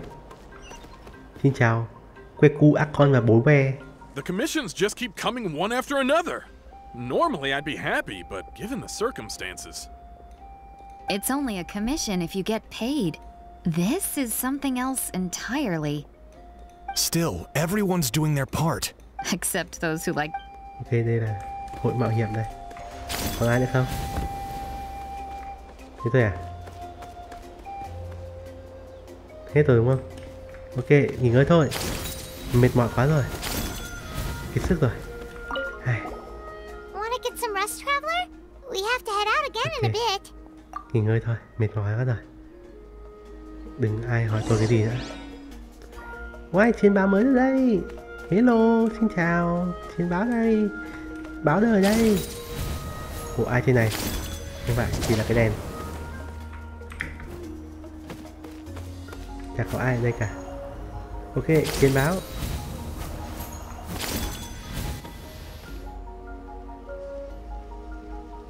Ở đâu đang gặp nguy hiểm, tôi sẽ đến. It's you too. Raman này. Thanks again for rescuing me. Mọi người quen biết sao? Yeah, we ran into him out in the wild. He was injured, but luckily some saurians took him back to safety. Speaking of which, are you sure you've recovered enough to be out and about like this? Okay. I got really lucky. My injuries were just some flesh wounds. The doctor said they should heal on their own as long as I get enough rest, so I figured I'd try and keep working if I could. But, it didn't take me long to start regretting that decision. Everything's hurting now. As soon as I've delivered this battle report, I'm headed right back to go lie down. Hợp lý đấy, sẽ không tốt nếu như mạo hiểm khi đang bị thương. Chuyện gì vậy? Cái gì vậy? Lại đấu thôi, lại đánh thôi. Cầu vực sâu. Nữ phá đám nó lại đến rồi. Đúng là mãi không xong mà. Mệt mỏi quá rồi. Không ngờ lại xuất hiện ở đây. Chúng ta mau chóng giải quyết thôi. Ok. Ok con dê. Wow. Kinnick.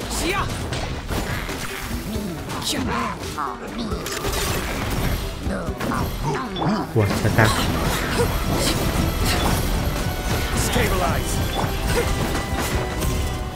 Không chưa? Lắm cổng thế. I got him cornered.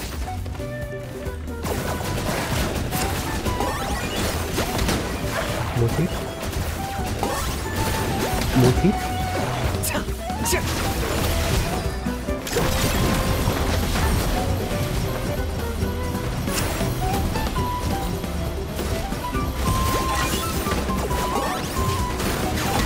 Một hit. Đâu nữa? There are too many of them. They just keep coming. Một hit. Một hit. Một hit. Một hit. Ồ, chiến đấu ngầu đét các thứ. Mulani. Ủa, cái gì đây? Chuyện gì ra đây? Ủa, sao đây? Ủa. Ui. Ui. Cái gì vậy? Ui, ngay đấu trường luôn. Ui vãi, sợ vãi. Ai đây? Ui, vực sâu, sức mạnh vực sâu đáng sợ. Đây chính là cuộc chiến cuối cùng. Rồi sao? Vực sâu ngày càng gần tới rồi. Không thoát được rồi. Toàn bộ Villager ấy này. Không.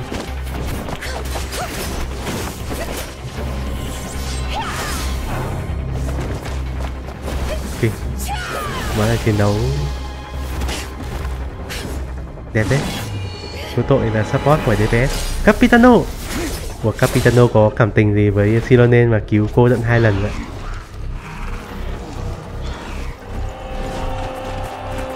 Fatui, yeah, Ororon.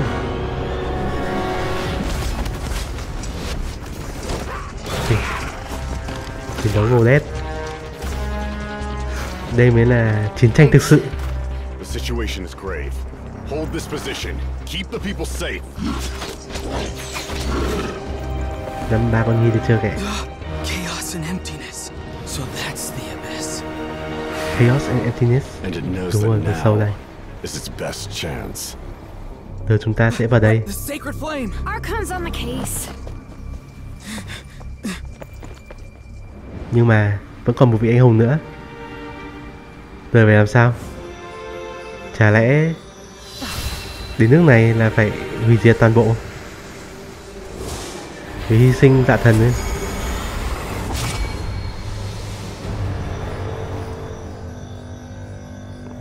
Vui ca đã làm gì rồi?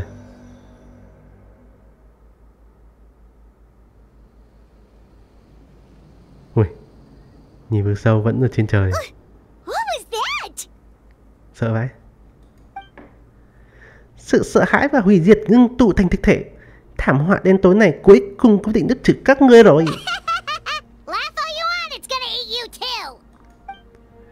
Chẳng lẽ đó chính là nguồn sức mạnh của vực sâu sao? Nó phát ra một lượng lớn năng lượng vực sâu. Tôi phải đi xem thử đó là cái gì.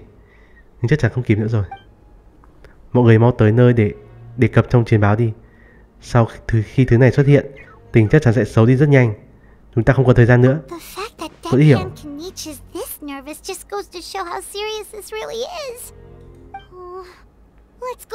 Ok. Ok, thảm họa đến rồi. Thảm họa đến rồi. Hoạt tính vực sâu yếu. Thế này còn yếu nữa. Cái cổng to đùng này mà còn yếu nữa. Ở đây mạch vẫn ổn định, ok. Ui, tử vong nhiều thế. Mà hoạt động nhiều vãi trưởng. Càng lúc càng cao. Tình hình không khả quan lắm.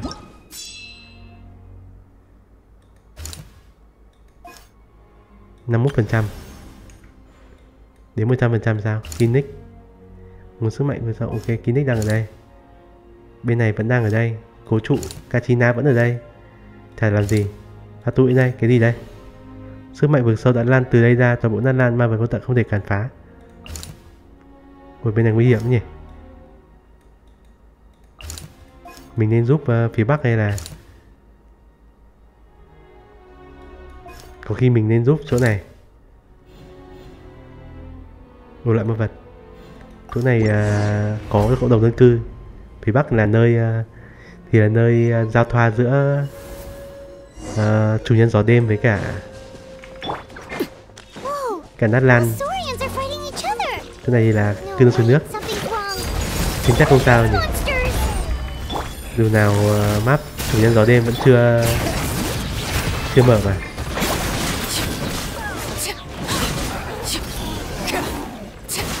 Tôi đánh cái gì đây? Phái mới cái gì? Ma vật vực sâu đến từ dị giới xấu thẳm. Ồ, có thể hiện tại ăn mòn. Thương mình có tính dạo hồn sẽ phá hủy lớp phòng ngự này một cách hiệu quả hơn. Ok, nhưng mà rồi sao? Dạo hồn ư? Dạo hồn này, đây dạo hồn đây. Dạo hồn đây, cái gì?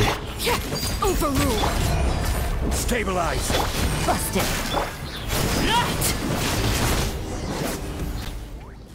Over here. Come on. Quick. Hộ thân. Những con khủng long chết ngoèo. Đã có thương vong, rất nhiều thương vong.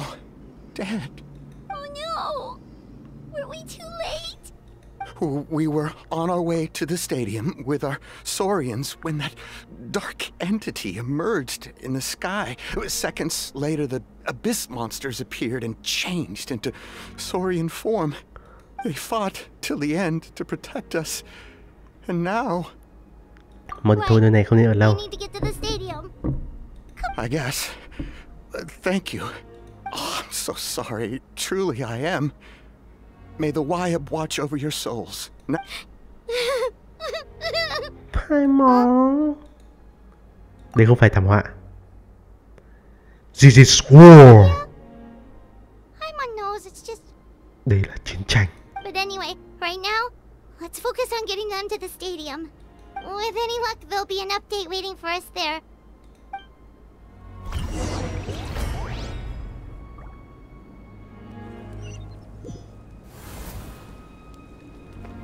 Nói chuyện biêu tá, ok. Xin chào Raman. Mà không gặp. Tôi xin hồi tí máu nè.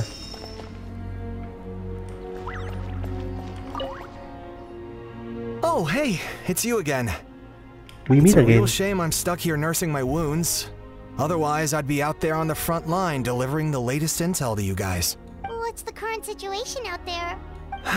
Fewer and fewer messengers are making it back, and each trip seems to be taking longer than the last. It gives me a really bad feeling. I'll update you on the latest intel for now. For next time, though, I'll see if I can find someone to bring the updates directly to you. Okay. I can't guarantee anything, though. As you know, we're seriously short on people. Không sao, tôi sẽ tự nghĩ cách. I don't know how you do it. You really are a true hero.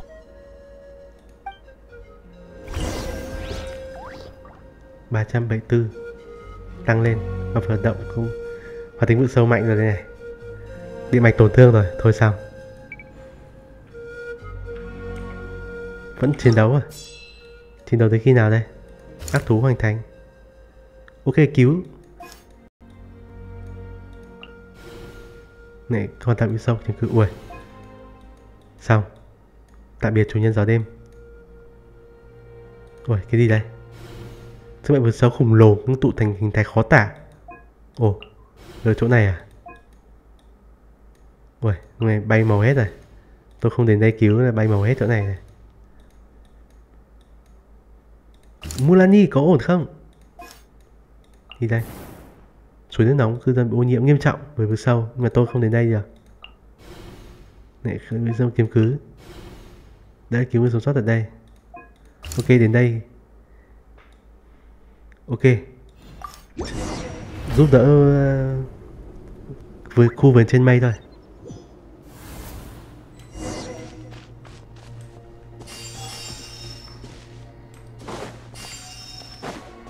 Yet another place crawling with monsters.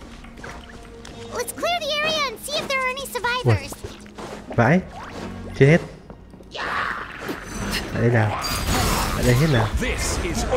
Đây là wow. Quietly now. Here comes the catch. Đây là chiến tranh. This is Sparta. Ta là thần chiến tranh đây. Vãi, cái gì đây?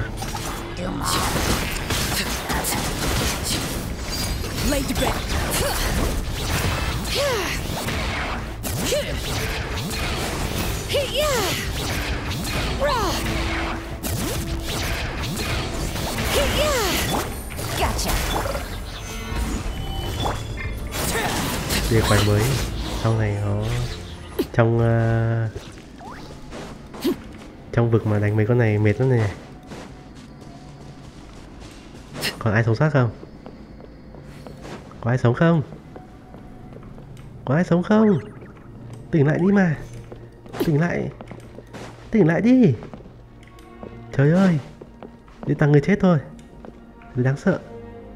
Đấy chính là hậu quả chiến tranh sao? Tôi phải làm gì? Đây. Trong nhà còn ai không? Stay back. Cú nắc. Wait here. What happened to the monsters? Tiêu diệt hết rồi. But there were so many. What's the situation here? Lý bí. Any other survivors? Lý bầu. Tí bí. The warriors protecting our group all fought to their deaths. We weren't about to sit around waiting to die, so we snuck out and made a run for it. But we didn't get far before the monsters spotted us. Who knows? Maybe we should have stayed put after all. Oh, when I was in my prime, I could have handled them all by myself. Okay, ông già, đi đi. Đi đi. Yeah, take our hot air balloon and head to the stadium. Oh, but won't that hold you up if we take it? What the? How is anyone still here? I thought the monsters had captured this place. Yes, of course. Leave them with us. Okay, Zember. What's the matter? We need to go. It's not safe here. It's just... I can't help but think things might have turned out differently if only I'd chosen to fend for myself sooner, rather than expecting other people to protect me. Đây là vực sâu mà. It's not too late. Maybe Thấy even sức for mạnh me. của vực sâu không? I might be an old bag of bones, but I used to train in the spear, and I bet I can still remember a thing or two. Có vision không? Let's get going. I'm gonna fight to the very end, just like they did. Trẻ tuổi này mà chết. Thanks again for your help. We'll be all right from here. Okay, but be extra careful on your way back. We'll see you at the stadium. You bet. Till then. Ok, hẹn gặp lại ở đấu trường. Đi thôi, let's go. Còn đâu nữa? Ui. Phải cứu khu vườn trên mây rồi. Dù này trường này khu vườn trên mây. Không. Phải cứu Mulani thôi. Bị chia cắt hết rồi. Sợ quá. Làm sao bây giờ? Nguy hiểm quá. Đây là đâu? Ở đây luôn có người canh gác đảm bảo cư dân sơ tán từ khắp nơi. Ok. Ok, vẫn đến đây cứu người phía Bắc à? Đến đây chắc khi có khi chết hết không còn ai. Doesn't look like we'll be able to find anyone here. The monsters are all that's left. Pha tôi chết hết rồi. Sao? Pha tôi thì cũng là bình tĩnh thôi. Tôi nhầm đấy. Làm này cơ.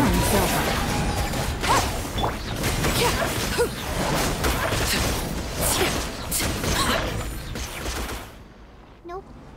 Nobody here. The latest intel said the children of Echoes need support too. Let's head over.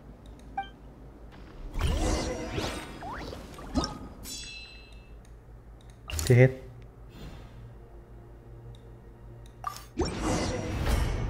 Cái này chắc cũng chết hết. Do tôi không đến đây, giải cứu nên cũng chết hết. These warriors are struggling. Quick, let's help them. Ủa, tôi nhớ là tôi đến đây cứu mọi người mà.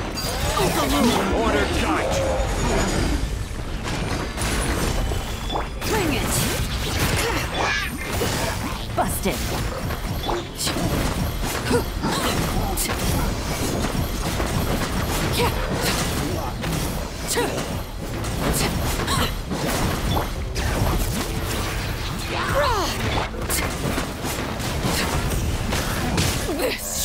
Ui, không. Alessino của tôi chết rồi. Không thể thấy được.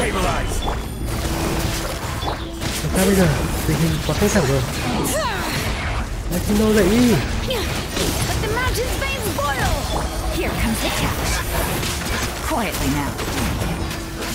Đúng hút, bất cần. Ở đây, bất gì đó. This is the second time you've had to come to our rescue. Thanks to your efforts last time, we managed to fend off the abyss here, even after whatever that was appeared in the sky. But at this point, I think we're gonna have to cut our losses. Okay, yeah, everyone needs to stick together. Best. All right, time to evacuate. There's a volunteer unit here too. So first I need to ask them what they want to do next. For anyone who still wants to fight on the front lines, the Children of Echo's front is the closest to here. Anyone who wants to leave will likely also see action as they evacuate. Those are the options. Okay. We're abandoning this base, and you're free to stay with the group or leave. As of this moment, the Children of Echoes are reasonably well defended. So please, Weigh the risks and consider your family's safety before you make a decision. Now then, anyone who wishes to keep fighting, show me how serious you are. Ok, sức mạnh tình bạn. Sambuya Tudahera. Did I not make myself clear? But if Natlan is destroyed, will there still be a home for us to return to? If anyone wants a future, it's on them to go out there and grab it. Period. No one wants to be that person who sat back and hoped for the best while other people were giving their blood for our nation. Very well. For Natlan. For Natlan. Natlan. You heard For that. This means we're all going to support the children of Echo's garrison. Great! Well, you all seem in good spirits, so that's encouraging. But don't worry.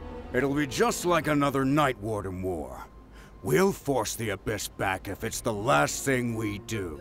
Ok. Cái gì vậy? Sao? Có việc chuyện gì ra? Nhân vật 4 sao? Ai đây? Ai nhân vật 4 sao nào đây? that creepy Abyss thing is raining down a dangerous-looking substance again. That's over towards people of the Springs territory. From what I've heard, their defenses have been substantially weakened by the Abyss invasion. Then let's head over and check on them. Đấu nhau dài phết nhỉ. Ok, ai đó cứu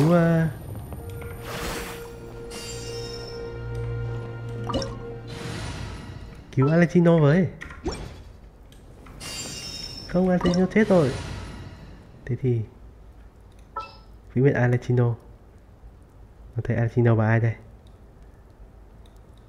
Anh Long. Đâu rồi? Thôi cho hồi sinh. Hồi sinh, sức mạnh Alexino. Alexino, ăn tí bánh xốp đi. Ok. Bye bye.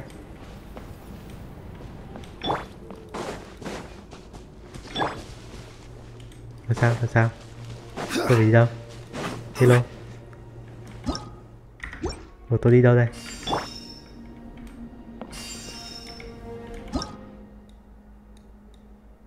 Tôi tưởng đi theo mấy người kia. Mấy người này vẫn ổn chứ? Vẫn ổn. Ổn.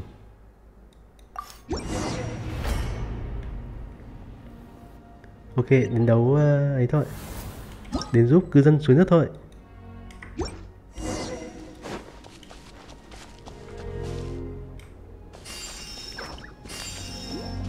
Sao rồi? Ui, mày sợ thế. Cái gì đây? Solidify.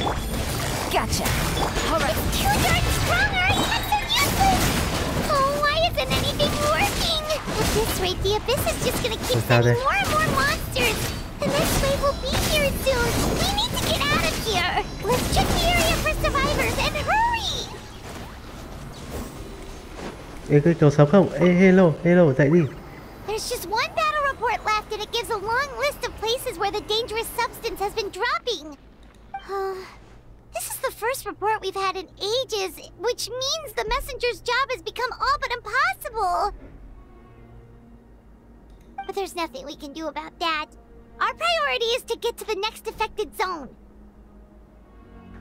Even if we don't find any survivors, maybe that strange substance over there won't be as rock solid as here. There's a chance at least. Hỗn loạn, thôi sao? Cực mạnh. Toàn 72%.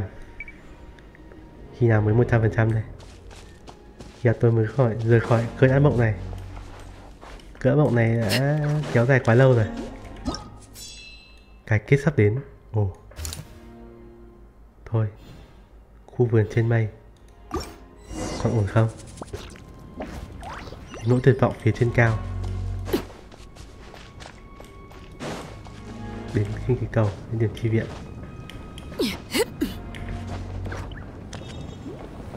Bắt đầu. Vĩnh biệt Natlan. Vĩnh hiện vùng đất. mà tôi đã có cơ hội trải nghiệm suốt 2 phiên bản từ 5.0. Chúng ta đã mới gặp nhau được có hơn 1 tháng rưỡi, mà giờ đây vùng đất này đã bị rực sâu nhấn chìm. Giờ tôi sẽ bay đến Snake để tiếp tục chuyến hành trình của tôi tại đây. Tạm biệt Natlan. Tạm biệt Snake, tôi đến đây. There are too many monsters. There are just too many. It's beyond anything we've seen before. Sợ đấy. Quá nhiều quái vật. Không có con người nào chiến đấu nữa rồi. Mấy phút trước mọi thứ còn đang yên bình, cãi cọ các thứ với nhau, mà giờ không còn gì có thể cản trở vực sâu nữa. Toang, quá là toang luôn. Tạm biệt thế giới, tạm biệt quốc gia Natlan. Tôi đang đi đâu đây? Không phải tôi đến đây à?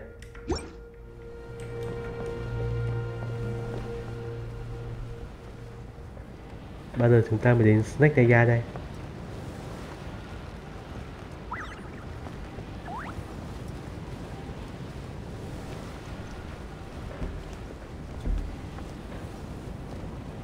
Tất cả mọi thứ đều chìm trong biển lửa của khói đạn chiến tranh.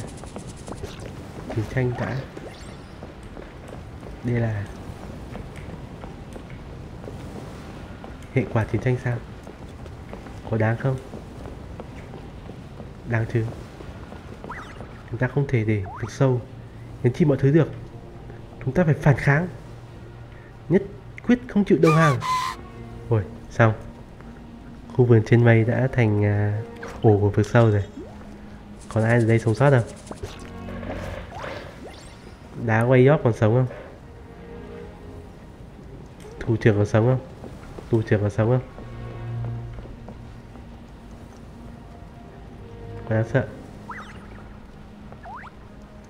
Một thành phố đẹp đẽ, khu vườn trên mây đã biến mất, vĩnh biệt. Zombie thủ ra hê à. Con của tiếng vang thế nào? Cư dân xuống nước thế nào? Không còn hy vọng gì nữa sao? Mọi thứ đều tuyệt vọng ư? Không được. Chúng ta không thể để tuyệt vọng được. Traveler, this war is getting too much for Paimon to take. Đúng vậy, đây chính là chiến tranh đấy Paimon ạ. Đừng có sợ Paimon. Chúng ta nhất định sẽ thắng. Okay, chúng ta vẫn còn hy vọng. Chúng ta sẽ tìm ra anh hùng cuối cùng. Saska! Saska đâu? Đến đây! Chúng ta không thể bỏ cuộc thế này được. Natlan sẽ trở lại. Chúng ta sẽ ấn thoát và mọi thứ sẽ trở lại bình thường, đúng không? Nhưng mà không, chúng ta phải chấp nhận thực tại. Nếu tôi ấn thoát thì tôi sẽ không hoàn thành nhiệm vụ này nữa. Chúng ta sẽ chiến thắng vì Natlan. Vì Natlan. Vì những waifu ở đây. Chúng ta sẽ không thể để Natlan bị nhấn chìm được. Chúng ta còn phiên bản 5.2. Chúng ta còn phải roll Chaska nữa. Chúng ta còn phải roll Mavuika nữa. Và nếu Dương Nguyên Thạch tôi có thể roll bà Sidali.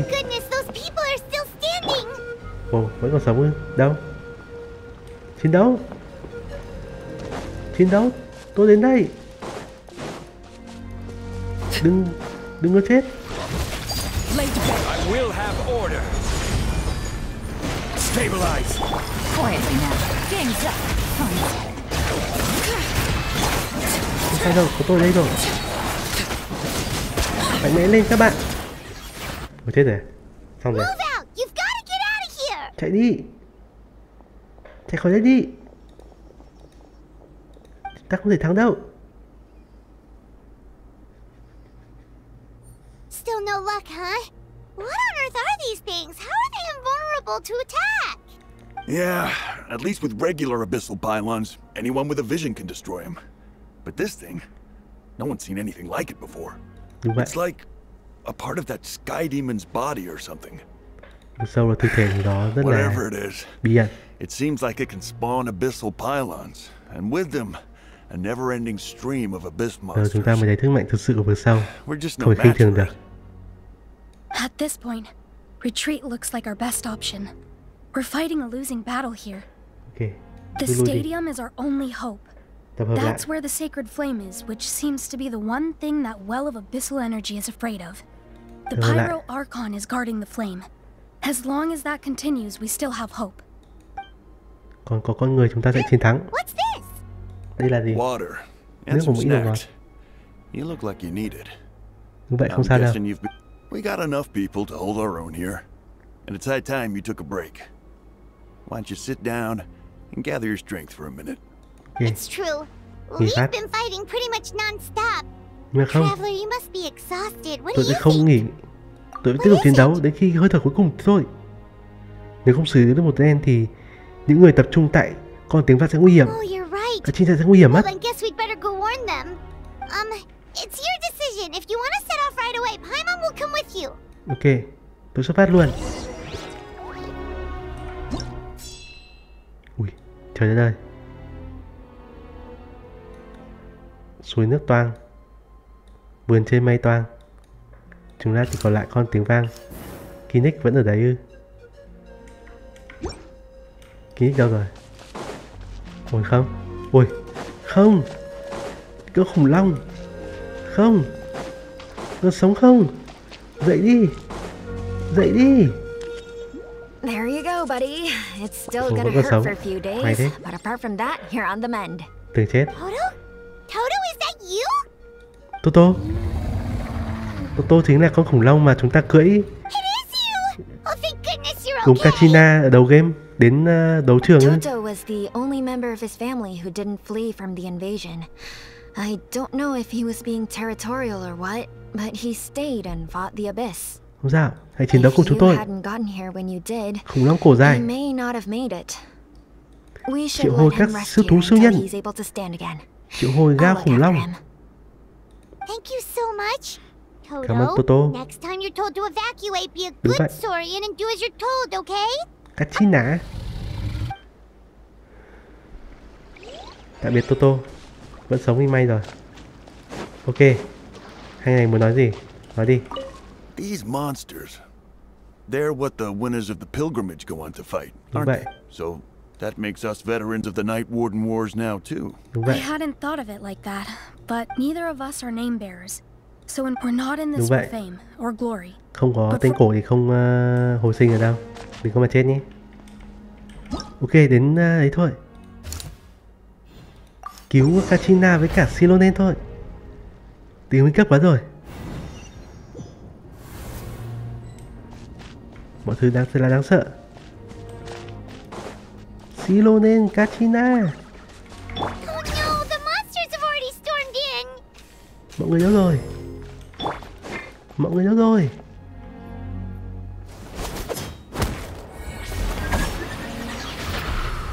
Quá khỏe, một hit chết luôn. Cầm chân nữa khác. It's you guys. Things are bad here. Something fell out of the sky that's impervious to our attacks. Chúng tôi gặp qua rồi. Chú Pakao ra lệnh cho mọi người di tản. Em và chị Silonen ở phía sau hỗ trợ. It's a good thing you did, otherwise we might not have made it in time. Kachina, she and I can deal with the remaining Kachina. monsters and abyssal pylons. You should go catch up with the rest of the group Okay. before your parents start worrying about you. Ok. Em hiểu rồi, bên đó có thiếu người, em sẽ đi ngay. Stay safe, Kachina. Ok. Chúng ta sẽ lưng kề lưng cùng Silonen. Come on, let's get this done. Tốc chiến tốc thắng, chiến đấu thôi.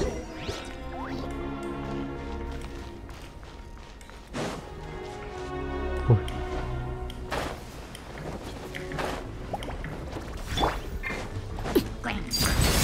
Order guide you. Order guide you. Gather. Wow. Nhưng mà tôi có Silonen mà. Giờ lại dùng thử Silonen này.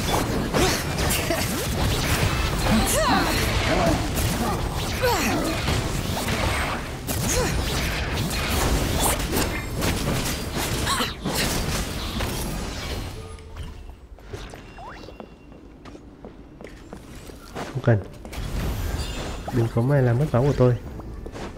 Đừng có làm mất khí ước của tôi. Đi đây. Không.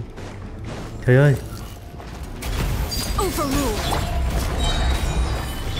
Quiet now. All right.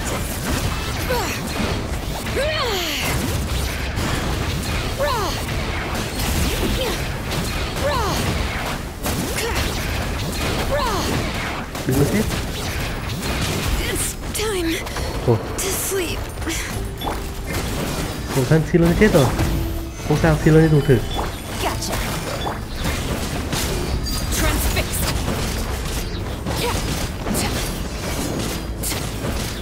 Kìa, Silon dùng thử thôi mà. Silon thật đâu. Trời ơi, Silon dùng thử chết thì tôi phải làm sao đây? Hồi sinh vậy. Cho ăn tí ư đông nhé.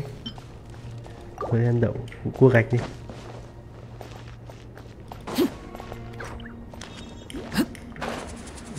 Mang danh là healer còn mà chết nữa. Đây là order. Stabilize. Lay to bear.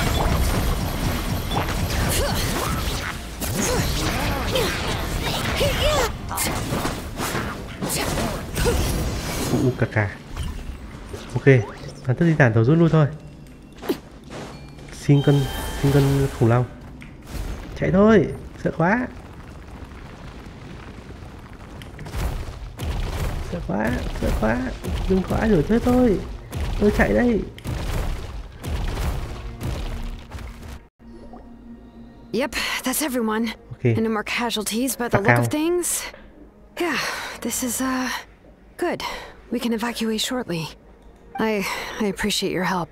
How are things out there? Quá thành công luôn. Some of the things I've seen, I don't know if I'll ever be able to get them out of my mind. Đúng vậy. Are we in Natlan doomed to this fate? Đúng vậy đó. I've never witnessed a Hay full đây chỉ là scale giấc of mơ. this invasion before. I mean, I'd heard stories Mới about Act the 4 sky còn being chưa đến painted Act cuối black, mà but mọi thứ I always thought that was an exaggeration. toang này. Malika has witnessed this all before, so she knew better than anyone the terror and despair an abyss of Asian would bring. Yeah, and despite that, she's still facing it head-on. We've had to abandon our homes and chase the dying light of day. And maybe the only time we'll see the dawn again is in our dreams. But as long as there's even a sliver of hope, I am not gonna give up. Tôi cũng thế. We should catch up with the group. Let's Okay. go. Rồi, chiến đấu mệt mỏi quá rồi. Có gì xong ngày chắc tôi nghỉ tí. Chiến tranh mệt mỏi quá. Đây chính là chiến tranh sao? Tôi không có sức để tiếp tục nữa rồi. Tôi phải dừng đây nghỉ ngơi thôi. Xin chào. Xin chào. Tốt quá, mọi người thì không sao. Lúc nãy anh Kinnick sẽ qua đây, có mang theo một tin rất là xấu. Vật thể vực sâu không thể phá hủy kia đã bị thả đến mỗi bộ tộc. Không chỉ con của tiếng vang, ngay cả cộng đồng trù phú xa xôi cũng có nữa. Nơi bị ảnh hưởng nhiều nhất là hội hoa vũ. Nói bên đó giờ đã loạn lắm rồi. Đấy chính là cách mà Chaska có tên cổ sao? Hy sinh Chaska. Hy sinh cái gì? Koichi. Trời ơi. Anh Kinnick còn chưa kịp thở đã chạy ngay đi về phía đấu trường. Còn đó là phải tập hợp lực lượng đi chi viện nữa. Demo. But how, right? Everyone's struggling just to defend themselves. There is no spare manpower. At this rate, it won't be long before even the stadium is indefensible. And with everyone congregating at the stadium, the Abyss forces will start converging there too. Một trận đại chiến. Then there'll be a battle on a scale much larger than anything we've seen so far. Okay. On the bright side, at least my old injuries aren't playing up at the moment. It means I can actually join in with the fighting. The crux of the issue is that the heart of the Abyss itself has joined the invasion. That's a power we just can't match. I have every faith in the courage of our people. The Natlanese will never give in to despair. But still, the fact is, our lives are more fragile than our spirits. Ý chí sẽ luôn trường tồn, Traveler Paimon knows what you're about to say. Chúng ta sẽ đến Hỏa Vũ. Mở mắt thôi. He's getting tired from all this flying, but it doesn't matter. Wherever you go, Paimon's going too. Ok, kiếm tới chừng nào hai người We'll đó. leave the Children of Echoes to you guys. Ok, Flower Feather Clan, bye hang bye. in there. We're coming. Mở map mới thôi. Map mới đâu? Này đừng miễn cưỡng quá nhé. If there was ever a time to push ourselves to the limit, that time is now. Ok, map mới.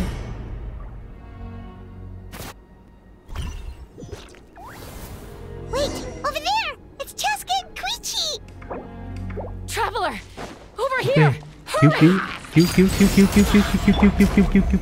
cứu. Busted.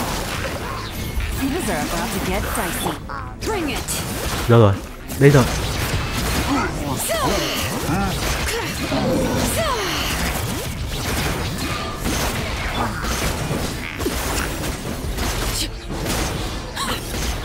Đâu nữa? Sasuke có sao không? Không. Koichi Kun. Có ổn không? Thôi xong. Đã bị vực sâu ăn mòn. Giờ chính là lúc Sasuke. Đúng rồi. Để tôi giúp. Thanh tẩy. Được không? Thanh tẩy. Quá nhiều. Năng lượng dơ quá nhiều. Không thể thanh tẩy hết được.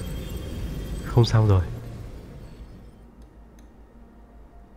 How's that, Koichi? Any better now? Koichi dậy đi. Mọi chuyện chưa dừng lại đây đâu. Chaska, I used to think Mom and Dad were crazy for adopting you. I was the younger sibling, but I always felt like it was my job to help Mom and Dad take care of you. I thought I could set you free from the abyssal energy you struggled with. Nghỉ ngơi đi, đừng nói nhiều nữa. Guess I was pretty full of myself, huh? Thinking I could fix you when... well, we were always the same. Hush, Koichi. Put those thoughts right out of your mind. We'll be at the stadium in no time, okay? I'll carry you there. The abyssal contamination is gone now. Just rest, and you'll get better. Okay. I was always nagging you to slow down. Stop rushing headlong into things. I just didn't want anything to happen to you, or to anyone else because of you. I worried about you so much. But now, I realize I never really understood what it's like for you. The fact that you survived an abyssal contamination was a miracle. But it also left you in a constant state of agitation. The fact that we became family was another miracle.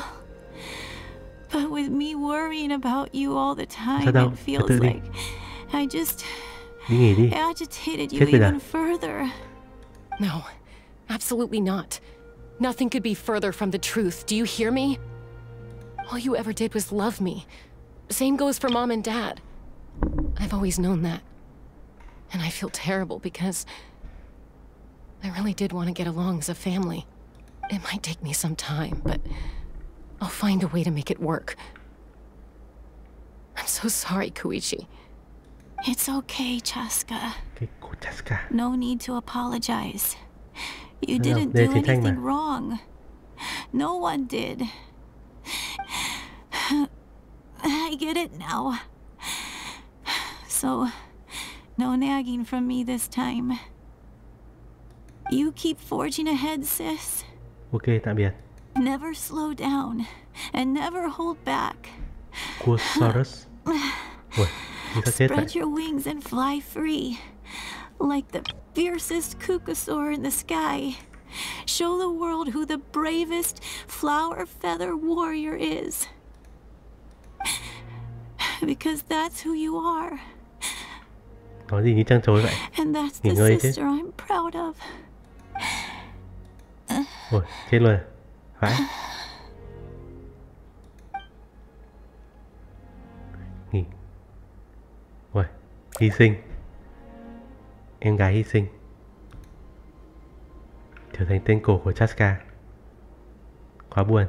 Koichi! Koichi! Koichi! Koichi! Dậy đi! Death Flag. Tôi giận. Ôi, sâu. Ôi, Chaska đã biến thành vườn sâu. Ôi.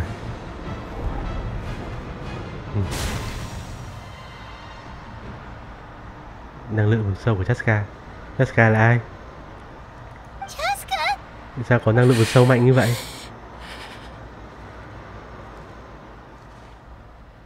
Kiềm chế. Koichi còn sống không?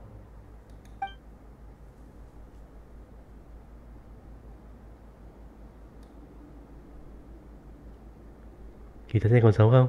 Hay chỉ ngất thôi?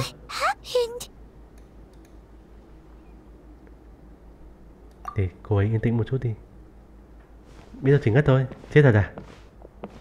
Quá đau buồn. Đây chính là tác hại của chiến tranh.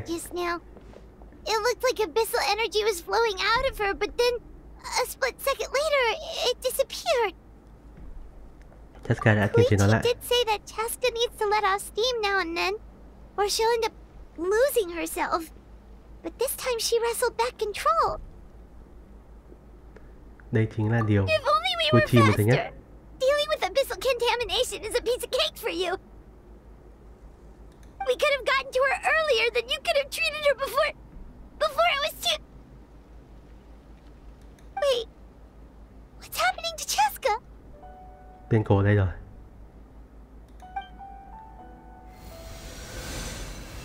How unfair life can be. She's had the odds stacked against her from the very beginning, and each step forward has been an agonizing one. Maybe she would have been better off embracing her pain. But her journey goes on, and one question looms large in her mind. If she could rise above the layers of pain and ascend over the dark clouds of her mind, what then would she find? Sự mất mát sẽ Maybe the glorious light of the sun, or maybe a dark, empty void. There is only one way to find out. She needs to spread her wings and soar to new heights. Vị hùng năm That is vị the anh hùng true 500 năm trước. of life.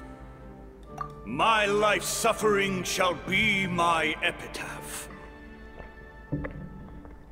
To remember the pain I endured, and finally transcended.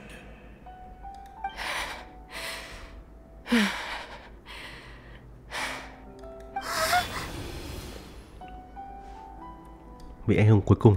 Let's take Koichi somewhere safer.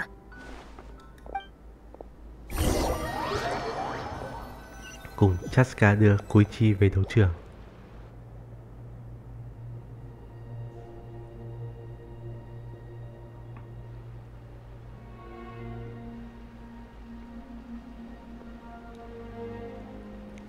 Xin chia buồn.